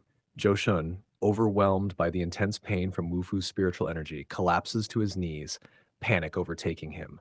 Desperation laces his voice as he pleads for mercy, admitting his wrongs. Wu Fu remains cold and unmoved, making it clear that someone like Zhou Shun isn't even worthy of addressing him directly. Zhou Shun, overwhelmed by an intense, unbearable headache, cries out, "Father, please let me go." His voice is filled with pain as he begs Wu Fu for mercy. Wu Fu, with an unwavering gaze, presses Zhou Shun, asking if he can now tell the truth. Overwhelmed by the searing headache and unable to withstand the pressure any longer, Zhou Shun confesses everything. He reveals that it was He Tianhao who ordered people to block Wu Fu, admitting that the entire plot was orchestrated by him. The uncle, unable to bear seeing Joshun in such agony and realizing that things are spiraling out of control, slams his hand on the desk and shouts, "Enough!" His voice echoes through the room, filled with frustration and desperation. Wufu smirks, leaning forward. "So, we good? Or are you waiting for more special effects?" Meanwhile, Joshun, unable to handle the immense pressure and his overwhelming headache, loses control completely. In a moment of utter humiliation, he soils his pants. The entire class stares in stunned silence before a few giggles start bubbling up from the back. The director, face pale and visibly flustered, tries to regain control of the situation. Clearing his throat, the director insists, "This incident requires further investigation. I think we're rushing to conclusions here." He wipes the sweat from his brow. Su Ching, standing firm, arches an eyebrow and gives a subtle, knowing smile. "I'm sure you'll do the right thing, director," she says calmly. "After all, I'd hate for anyone to get the wrong idea about your fairness." The implication of her family's influence lingers in the air. She then casually announces, "By the way, Wu Fu is now officially a member of my martial arts club," glancing at Wu Fu with a smug smile. The entire room falls into hushed whispers, surprised by this sudden development. The director, surprised by the announcement, blinks and stammers, "When did that happen?" He quickly attempts to recover, smiling awkwardly. Of course, of course. We will handle this without bias, as always," he says, though the sweat on his forehead tells a different story. As they begin to leave the classroom, Wu Fu turns to Shu Qing, perplexed. "Wait, since when am I part of your club?" Shu Qing, rolling her eyes and looking slightly irritated, mutters, "Ungrateful white-eyed wolf. I just saved your butt, and this is the thanks I get."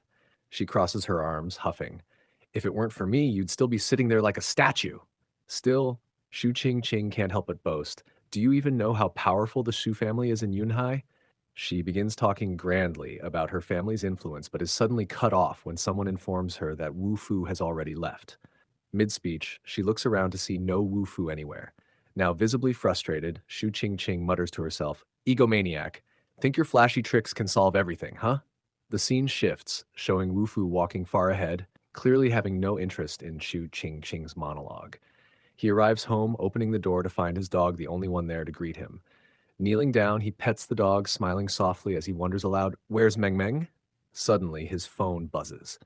He picks it up and reads a message from Meng Meng. "I got caught. Here's where I am." Wufu's smile fades, replaced by concern as he stares at the screen. He quickly connects the dots. This wasn't just about Meng Meng getting caught. It was a trap set up to lure him in for something much bigger. He stands, a sense of urgency in his eyes. "It's time to act," Wu Fu says to himself, determination washing over him. Meanwhile, in the girls' dormitory on the university campus, a shadowy figure quietly perched by the window. Hidden from sight, he watched the area carefully, waiting. Down by the poolside, Ching was lounging with her friends, basking in the warm sunlight. The atmosphere was calm and serene as they enjoyed their afternoon, completely unaware of the mysterious figure observing them from the shadows.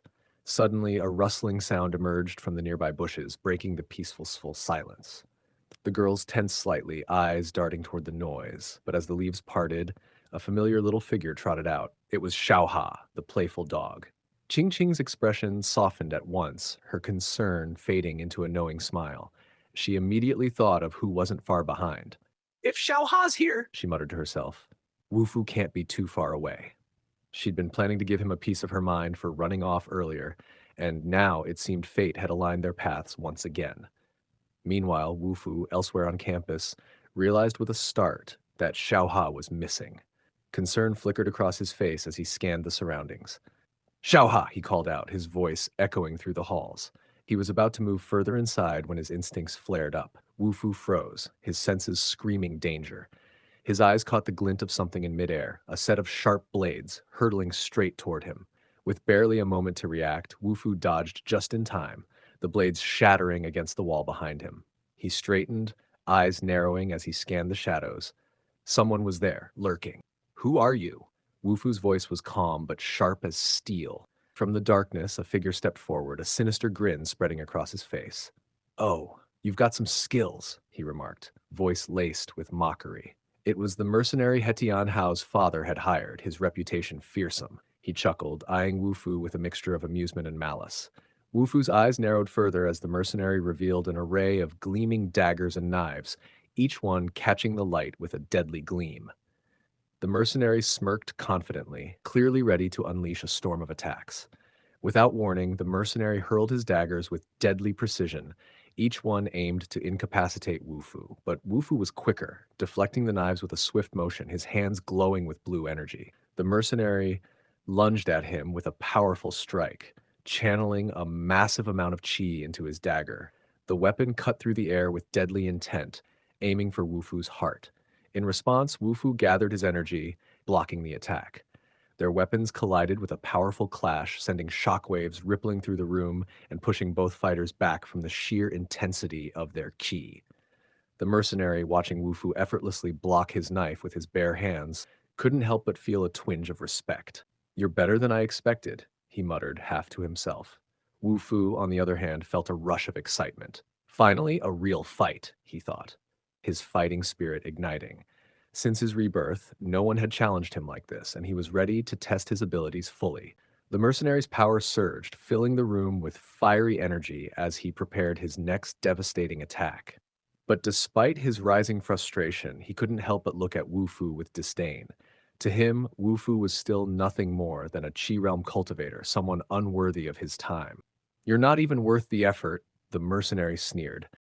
The mercenary appeared behind Wu Fu with blinding speed, aiming to catch him off guard with a swift strike from his dagger. But Wu Fu's sharp instincts kicked in, sensing the move midair. In a heartbeat, he sidestepped the attempt with calm precision, avoiding the strike just in time. Irritated by Wu Fu's cool and collected demeanor, the mercenary scoffed. "You think you're so untouchable, don't you?" Wu Fu remained unshaken, his expression barely changing. With a hint of amusement in his voice, he replied, "Untouchable? No, I'm just trying not to embarrass you." The mercenary's eyes narrowed in frustration.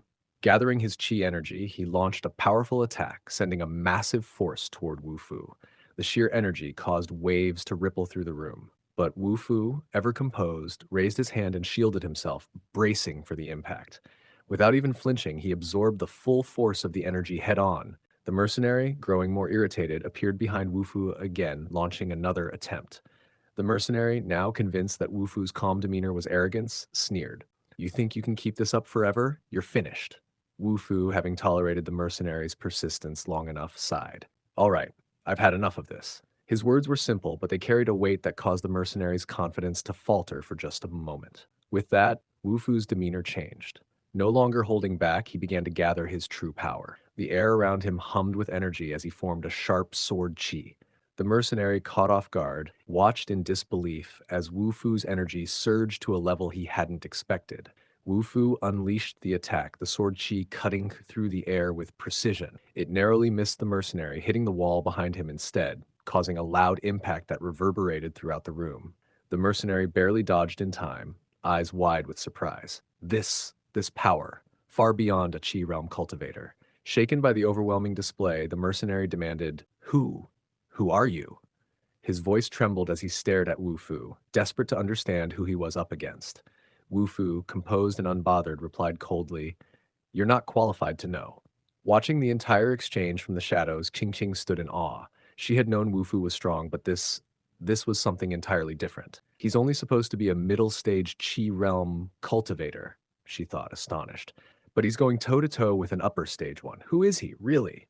Suddenly, the mercenary noticed her presence. His eyes lit up with a new idea. Swiftly, he darted toward Ching Ching, grabbing her arm and pulling her close. "Now, let's see how calm you are," he growled, holding her close. "One wrong move and your girlfriend here gets hurt." Both Wu Fu and Ching Ching blinked in surprise at the sudden shift in the situation. But Wu Fu, unfazed, simply raised an eyebrow and corrected him in the calmest voice possible. "She's not my girlfriend." Ching Ching, still in the mercenary's grasp, could hardly believe what she was hearing. "Really, Wu Fu? I'm literally being held hostage, and this is what you're focused on?" She thought, her frustration bubbling over. She stared at him, hoping for a reaction that reflected the seriousness of the situation. "Could you at least act like you care?" The mercenary, utterly confused by the casual exchange, hesitated for a moment, but before he could fully process what was happening, something unexpected occurred. The air around Ching Ching began to shift. Her frustration had reached its limit, and in her anger, she started radiating a fiery, powerful aura. The mercenary's eyes widened in disbelief as the energy coming off her began to intensify. The entire room started to tremble under the sheer force of it. Outside, two girls by the poolside noticed the shaking and glanced at each other, concerned. Did something explode? The other shrugged, pointing toward the building. We should check on Ching Ching. She's inside. Inside, the mercenary, now fully panicked, loosened his hold entirely, stepping back with his hands raised in surrender. I didn't know. Please, don't hurt me. His voice cracked, all confidence drained from him. The fiery energy surrounding Ching Ching was overwhelming, and he could feel his control over the situation slipping away. With a calm but commanding presence, Ching Ching turned her gaze toward the mercenary. You thought you could take me hostage? She raised her hand slightly, and the energy around her pulsed in response. You have no idea what you're dealing with. In a final, desperate attempt, the mercenary pulled a thin needle from his mouth and spat it directly at Ching Ching. Caught off guard by the sudden move, King Ching froze for a split second, unable to react fast enough. The needle was already too close. Wu Fu, horrified as he watched it happen, moved to stop it, but he wasn't fast enough. The needle struck Ching Ching and she stumbled, beginning to lose her balance. Wu Fu's shock quickly turned to action. Without hesitation, he sprinted toward the mercenary. In a flash, Wu Fu closed the distance and delivered a powerful kick, sending the mercenary crashing into the wall. The force of the impact left the man coughing and struggling to catch his breath as debris settled around him. Wu Fu walked up to the injured mercenary, his eyes cold but calm. The mercenary, still coughing, tried to regain his composure, his desperation growing. Don't do anything rash, he wheezed, trying to plead with Wu Fu. Ching Ching's been poisoned. Without the antidote, she won't make it. He tried to leverage the situation, hoping to save himself. As he let out a weak laugh, Ching Ching struggled against the poison coursing through her veins. She was clearly weakened, but her spirit hadn't faded. She refused to give in, though it was evident the poison was taking its toll. Wu Fu wasted no time. He drew his star sword, the blade gleaming in the dim light, and with one smooth motion, made a small, precise cut across the mercenary's neck. Not enough to end him instantly, but enough to show the seriousness of the situation. The mercenary's eyes widened in shock as he tried to stop the blood, but it was too late. His strength quickly faded, and despite his efforts to stay standing, he collapsed gently to the floor. His struggle came to a quiet end, the fight leaving his body. Ching Ching, lying on the floor, looked frail and weak. Her voice came out soft and strained as she called Wu Fu's name. Wu Fu, standing over her, saw that she was fading fast. Her energy was almost gone, and she was on the edge of losing consciousness. Barely holding on, Ching Ching whispered, I don't want to die. Her voice was laced with fear and vulnerability, her usual strength slipping away. Wu Fu, his expression calm but firm, knelt beside her and reassured her. You're not going to die, he said quietly. Not while I'm here. With that, Wu Fu carefully removed the needle from Ching Ching's body, his eyes focused as he examined her condition. He could still sense the poison lingering in her system, and his determination grew. Taking a deep breath, he prepared to help her. As Ching Ching began to drift in and out of consciousness, she felt warmth spreading through her body, a comforting sensation that seemed to envelop her.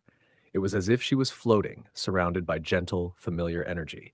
It was Wu Fu's spiritual energy flowing through her, working to heal the damage the poison had caused. Wu Fu, his expression serious but gentle, leaned down and placed his lips near the wound, drawing out the poisoned blood with careful precision.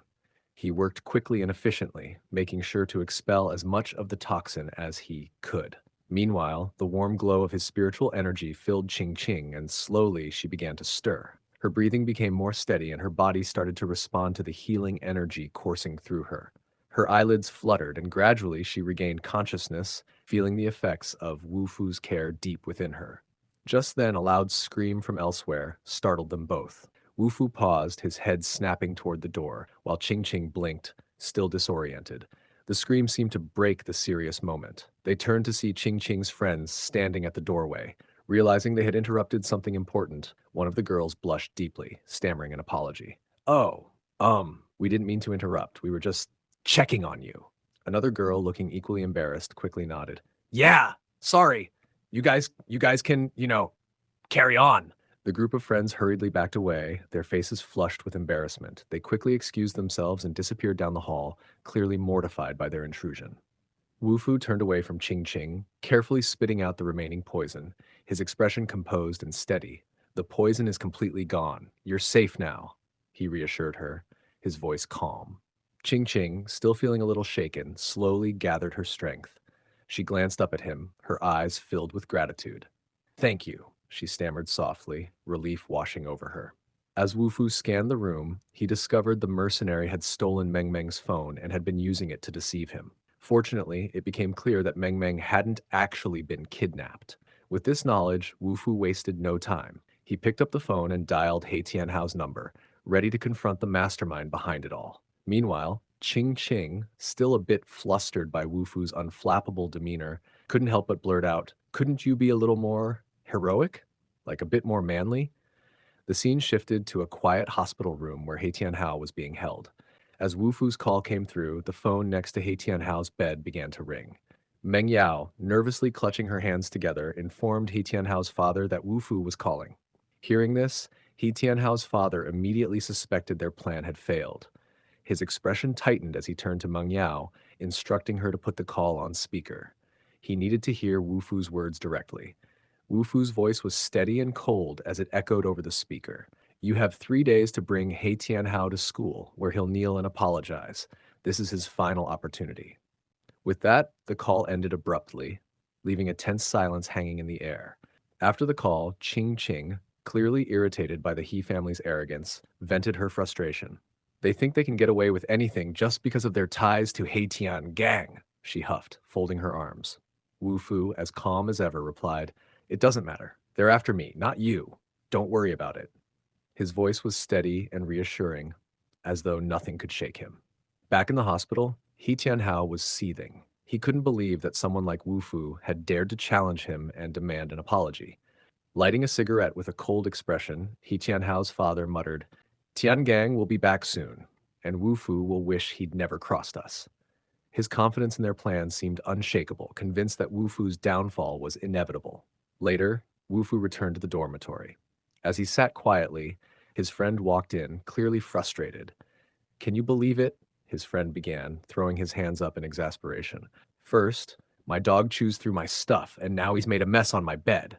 As his friend continued his rant about the mischievous little pup, the dog wagged its tail, completely oblivious to the trouble it had caused. Barking happily, the dog seemed quite proud of itself. Wu Fu's friend sighed, shaking his head. I swear I wasn't going to forgive him, but look at that face, he muttered. Meanwhile, outside the dormitory, a group of students gathered, whispering among themselves. One pointed toward Wu Fu's room. That's where Wu Fu stays, the student said, his voice hushed. Without hesitation, the group made their way toward the door. Just as Wu Fu sat down on his bed, the door burst open with a loud crash, revealing a group of people standing outside. His friend, startled by their sudden appearance, glanced nervously between Wu Fu and the group, already suspecting that Wu Fu had somehow gotten into another mess. Really? He muttered to himself. More trouble? Wu Fu, though puzzled, looked calmly at the group of martial artists who had stormed into his dorm room. He had no idea who they were or why they were here. Meanwhile, the group, led by Brother Jin, began discussing their mission among themselves. They had been sent to deal with Wu Fu on behalf of their president. They genuinely believed that Wu Fu's past actions warranted extreme measures, even if it meant taking him down completely. Wu Fu, now serious, asked, Is the president of the karate club He Tianhao? Brother Jin nodded, explaining that since He Tianhao wasn't around, it was now his responsibility to handle the situation. The pieces started to fall into place. Wu Fu had crossed paths with yet another group tied to He Tianhao. The karate club members stood defiantly, scolding Wu Fu for daring to even speak their leader's name. But Wu Fu, unfazed by their attempts at intimidation, gave a calm, cold smile. More underlings, he muttered to himself. One of the karate members lunged at Wu Fu, and in a swift, effortless motion, Wu Fu countered with a precise kick, knocking the attacker off his feet. The sound of the impact echoed through the room as the first opponent hit the floor with a loud thud. One of their seniors, clearly embarrassed by the swift defeat, coughed awkwardly before commanding the rest of the group to attack. Wu Fu's friend, now very concerned, urged him to be cautious. Are you sure about this, Wu Fu? But Wu Fu remained calm, a confident smirk spreading across his face. Don't worry, he replied, his voice light and unconcerned. They're not even worth my time. As the rest of the group prepared to charge at him, Wu Fu shrugged casually. Seriously, He added, "This is getting repetitive." As the enraged attackers shouted and charged toward Wu Fu, they were confident they could overpower him. However, Wu Fu's calm eyes locked onto them, showing no fear. In an instant, he responded with a swift strike, catching one of them completely off guard. With a powerful punch, Wu Fu slammed the first attacker to the ground. "Did you trip, or was that me? Hard to tell with how fast you hit the ground." His gaze locked onto the remaining opponents, who were clearly shaken. He taunted them with a calm but dangerous demeanor, daring them to try and send him to the hospital like they had claimed. The remaining attackers, desperate and determined, decided to attack together. They rushed forward, hoping their combined strength would overwhelm Wu Fu. However, he remained calm, a faint smile forming on his face as they approached. With a swift and powerful strike, he easily knocked one of them out. As the other attacker lunged, Wu Fu pivoted gracefully, his fist connecting with a powerful strike. The blow sent the opponent crashing to the ground, leaving no room for retaliation. "Is this a warm-up?" Wu Fu muttered as he stood tall. "I hope it's a warm-up." Jin, unfazed as his men were taken down, watched coldly. Defeating ordinary fighters isn't impressive for a Qi realm cultivator. But now you face me. The real fight has begun, Jin declared, warning Wu Fu that death was the only path ahead for him. Wu Fu raised his hand and curled his finger in a mocking gesture, daring Jin to come at him. Jin charged forward with all his strength, his Qi energy crackling in the air. But as he swung, Wu Fu swiftly dodged, leaving Jin's strike to hit nothing but air. Frustrated, Jin unleashed a flurry of fierce strikes, but Wu Fu skillfully dodged and deflected each one with ease. Though Jin's attack seemed slow, Wu Fu could sense the underlying skill. With a single, swift punch, Wu Fu landed a blow to Jin's stomach, causing him to stagger backward. The hit was so powerful that Jin nearly lost his balance, clutching his stomach and fighting the urge to vomit. Jin's comrades, concerned, rushed toward him. Ching Ching, who happened to be passing by, noticed the commotion. Jin clenched his fist, his anger burning as he glared at Wu Fu, vowing revenge. Before he could make his next move, a powerful kick sent him reeling forward. Stunned, Jin turned around, confused and demanding to know who dared to strike him. It was Ching Ching, the leader of the martial arts club. She stepped forward confidently, questioning Jin's right to bully a member of her club. Jin, still angry, dismissed her involvement, insisting that this was none of her business. But Ching Ching wasn't backing down. She firmly stated that she was ready to take on Haitian Gang if it came to it. Jin, clearly frustrated, growled that the fight wasn't over. But Ching Ching smiled confidently, responding that her martial arts club was always up for a challenge. Jin then turned to Wu Fu, taunting him for hiding behind a woman and questioning whether Wu Fu had the courage to face him one-on-one. Meng Meng quickly warned Wu Fu, whispering that it was an obvious trap. "Don't fall for it." But Wu Fu, with a calm smirk, shrugged and agreed to the one-on-one challenge without hesitation. "Why not? I haven't had my daily workout yet," he said casually, much to Jin's surprise. Ching Ching, however, was concerned and warned Wu Fu not to be reckless. She reminded him that Jin's cultivation level was significantly higher than his. Jin, caught off guard by Wu Fu's calmness, wondered if Wu Fu was either a fool or simply unafraid. Jin then announced that he would be waiting for Wu Fu at the stadium that afternoon, ready to settle the score. His subordinates urged him to ensure that Wu Fu wouldn't survive the fight. After Jin and his group left, Meng Meng, still worried, turned to Wu Fu. "Why would you accept such a dangerous challenge?" Wu Fu smiled casually. "Because it sounded fun." Ching Ching urges Wu Fu not to face Jin Yun Shao, calling him despicable. She reminds him that would shame their club's name. Wu Fu points out he's not even a part of the club. Ching Ching confidently states that if she says he's a member, then he is. No arguments. One member questioned if this was turning into a joke, saying that the karate club is weak. Ching Ching firmly stated that the martial arts club always used strength to settle things. She emphasized that even Xiao Ha was now considered part of the club, proudly including him among their members. Meng Meng, thinking that he was seen as less valuable than a dog, feeling left out, pouted and remarked, "So the dog gets to join, but I don't," as the group made their way to the stadium for Wu Fu's fight. Inside the stadium, Hedian Hao, Jin, and Yi Meng Yao were present, preparing for the showdown. Jin was handed a set of poison needles, a last resort from a previous failed assassination attempt. His superior instructed him coldly, "These are your final chance. You must eliminate him. Do not fail." Hetian Hao's expression was filled with cold resolve, as he made it clear he wanted to personally witness Wu Fu's defeat. Meanwhile, Jin, feeling confident as he clutched the poison needles, thought that with these, the task would be simple, and He Tianhao wouldn't need to step in himself. As time passed, Jin and his group grew impatient, wondering if Wu Fu had fled. He Tianhao, sitting with an air of frustration, checked his watch, noticing it had already been half an hour, and still Wu Fu hadn't shown up. One of them suggested that since Wu Fu was just a first year student, they could easily gather a few people and deal with him directly, avoiding the unnecessary complexity of the planned duel. He Tianhao, clearly unimpressed, signaled for one of his men to get closer.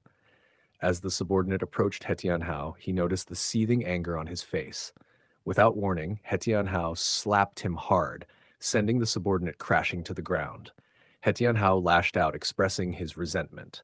He blamed them for his current state, bitterly reminding them that if they were capable, he wouldn't be confined to a wheelchair. He Tianhao glanced sharply towards the entrance, noticing two figures approaching. Jin, standing beside him, immediately recognized them. It was Wu Fu and Qing Qing, entering the stadium confidently as the light from the afternoon sun streamed in behind them. Wu Fu stood confidently, his eyes cold as he demanded an apology from He Tianhao for his actions. He Tianhao, seated in his wheelchair, sneered at Wu Fu's demand, questioning Wu Fu's attitude. He arrogantly remarked that Wu Fu wouldn't get the chance to hear an apology after their encounter. Wu Fu, unfazed, smirked slightly, as if dismissing He Tianhao's confidence, preparing for what was to come. He Tianhao, with a menacing tone, declared that Wu Fu wouldn't even get the chance to kneel and beg for mercy. Wu Fu, remaining calm, smirked and simply responded, daring him to find out. Meng Yao, standing beside He Tianhao, gave the command to Jin with a cold determination in her voice, instructing him to break him. Jin's power surged as he prepared to strike, his energy crackling in the air. Confident in his superior strength, he mocked Wu Fu, belittling him as nothing more than a weak Qi realm cultivator. Qing Qing quickly realized Jin had entered the forming realm, a level far beyond what Wu Fu had displayed so far. Worried for his safety, she urged Wu Fu to retreat if things got out of hand, suggesting he admit defeat rather than risk injury. Wu Fu, however, seemed unfazed. Handing Xiao Ha over to Qing Qing, he calmly asked her to take care of the dog. As the confrontation escalated, both Jin and Wu Fu made it clear that neither of them intended to let the other leave alive. Jin charged with his energy surging, while Wu Fu remained composed, gathering his power. The moment Jin's strike was about to land, Wu Fu skillfully evaded, leaving Jin momentarily stunned by his precision. Wu Fu's sharp gaze locked onto the needles Jin had concealed in his hand. Realizing the danger, he kept his focus, waiting for Jin's move. Without hesitation, Jin flung the poison needles directly at Wu Fu, hoping to catch him off guard. Wu Fu quickly summoned his star sword, effortlessly blocking the first round of poison needles Jin had thrown. However, Jin wasn't finished. With fierce determination, he unleashed another barrage of needles, each aiming to overwhelm Wu Fu's defenses. Wu Fu, with unwavering focus, swung his star sword, expertly deflecting the second wave of poison needles. The air around him crackled with energy as his movements grew faster, each needle harmlessly bouncing off his blade. As the tension in the room escalated, Meng Yao, watching from the sidelines, was astonished by Wu Fu's abilities. Meanwhile, Jin grinned, feeling confident. He commented on the limits of a Qi realm cultivator, implying that Wu Fu might not be able to maintain his condensed weapon for long. His arrogance grew as he prepared to launch another attack. Jin launched a single fierce attack, his energy slicing through the air with tremendous force. Wu Fu, noticing the danger, quickly leaped backward, narrowly avoiding the strike with graceful precision. As Wu Fu soared midair, he gathered an immense amount of energy into his sword, the power swirling around him like a vortex. His eyes locked onto Jin, and he focused all his strength into the blade, aiming directly at his opponent. As Wu Fu's energy-infused sword slashed through the air, it made direct contact with Jin, striking him with immense force. The aftermath of Wu Fu's powerful attack became evident as a large, gaping wound appeared on Jin's chest. His eyes widened in disbelief.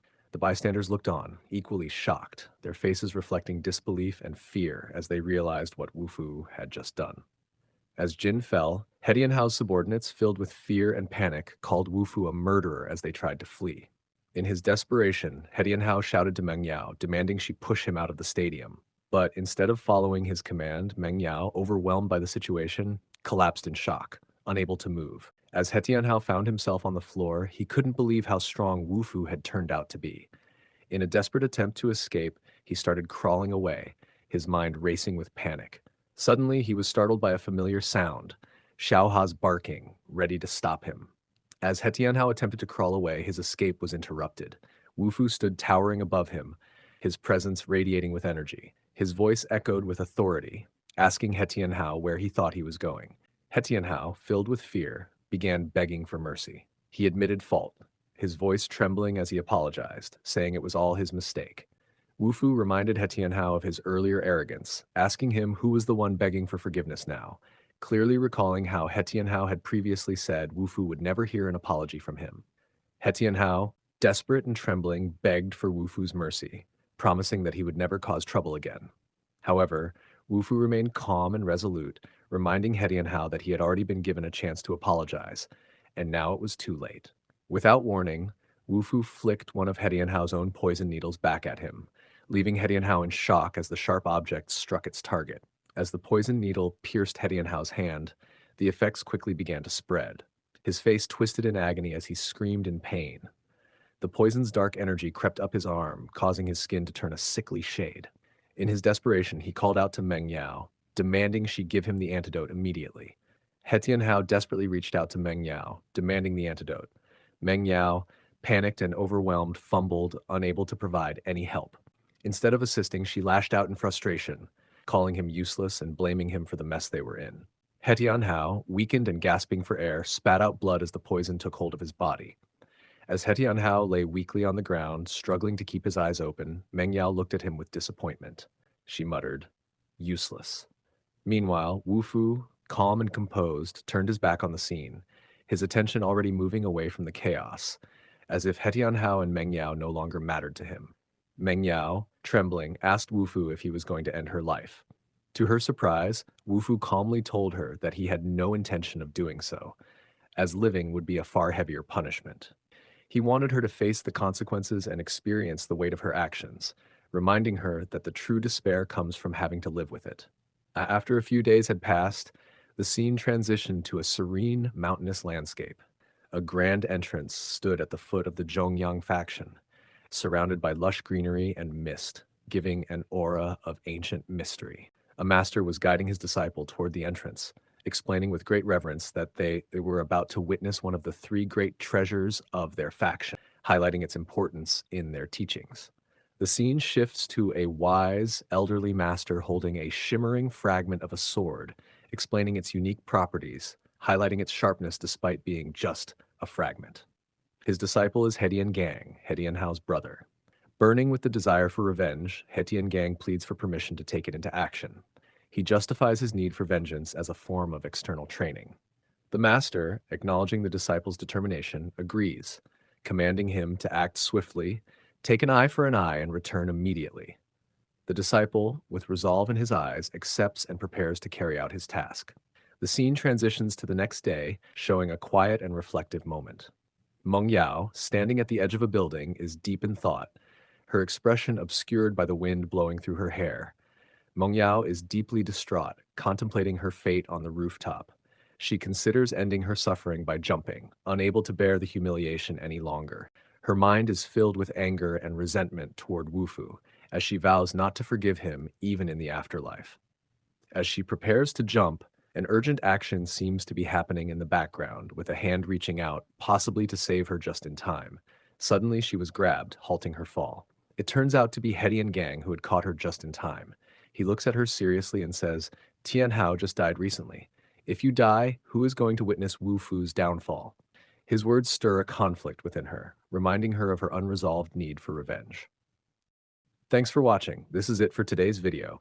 If you enjoyed it, let us know by commenting part 3 down below. Remember to like and subscribe. Your support helps us keep bringing you more great content. See you in the next one.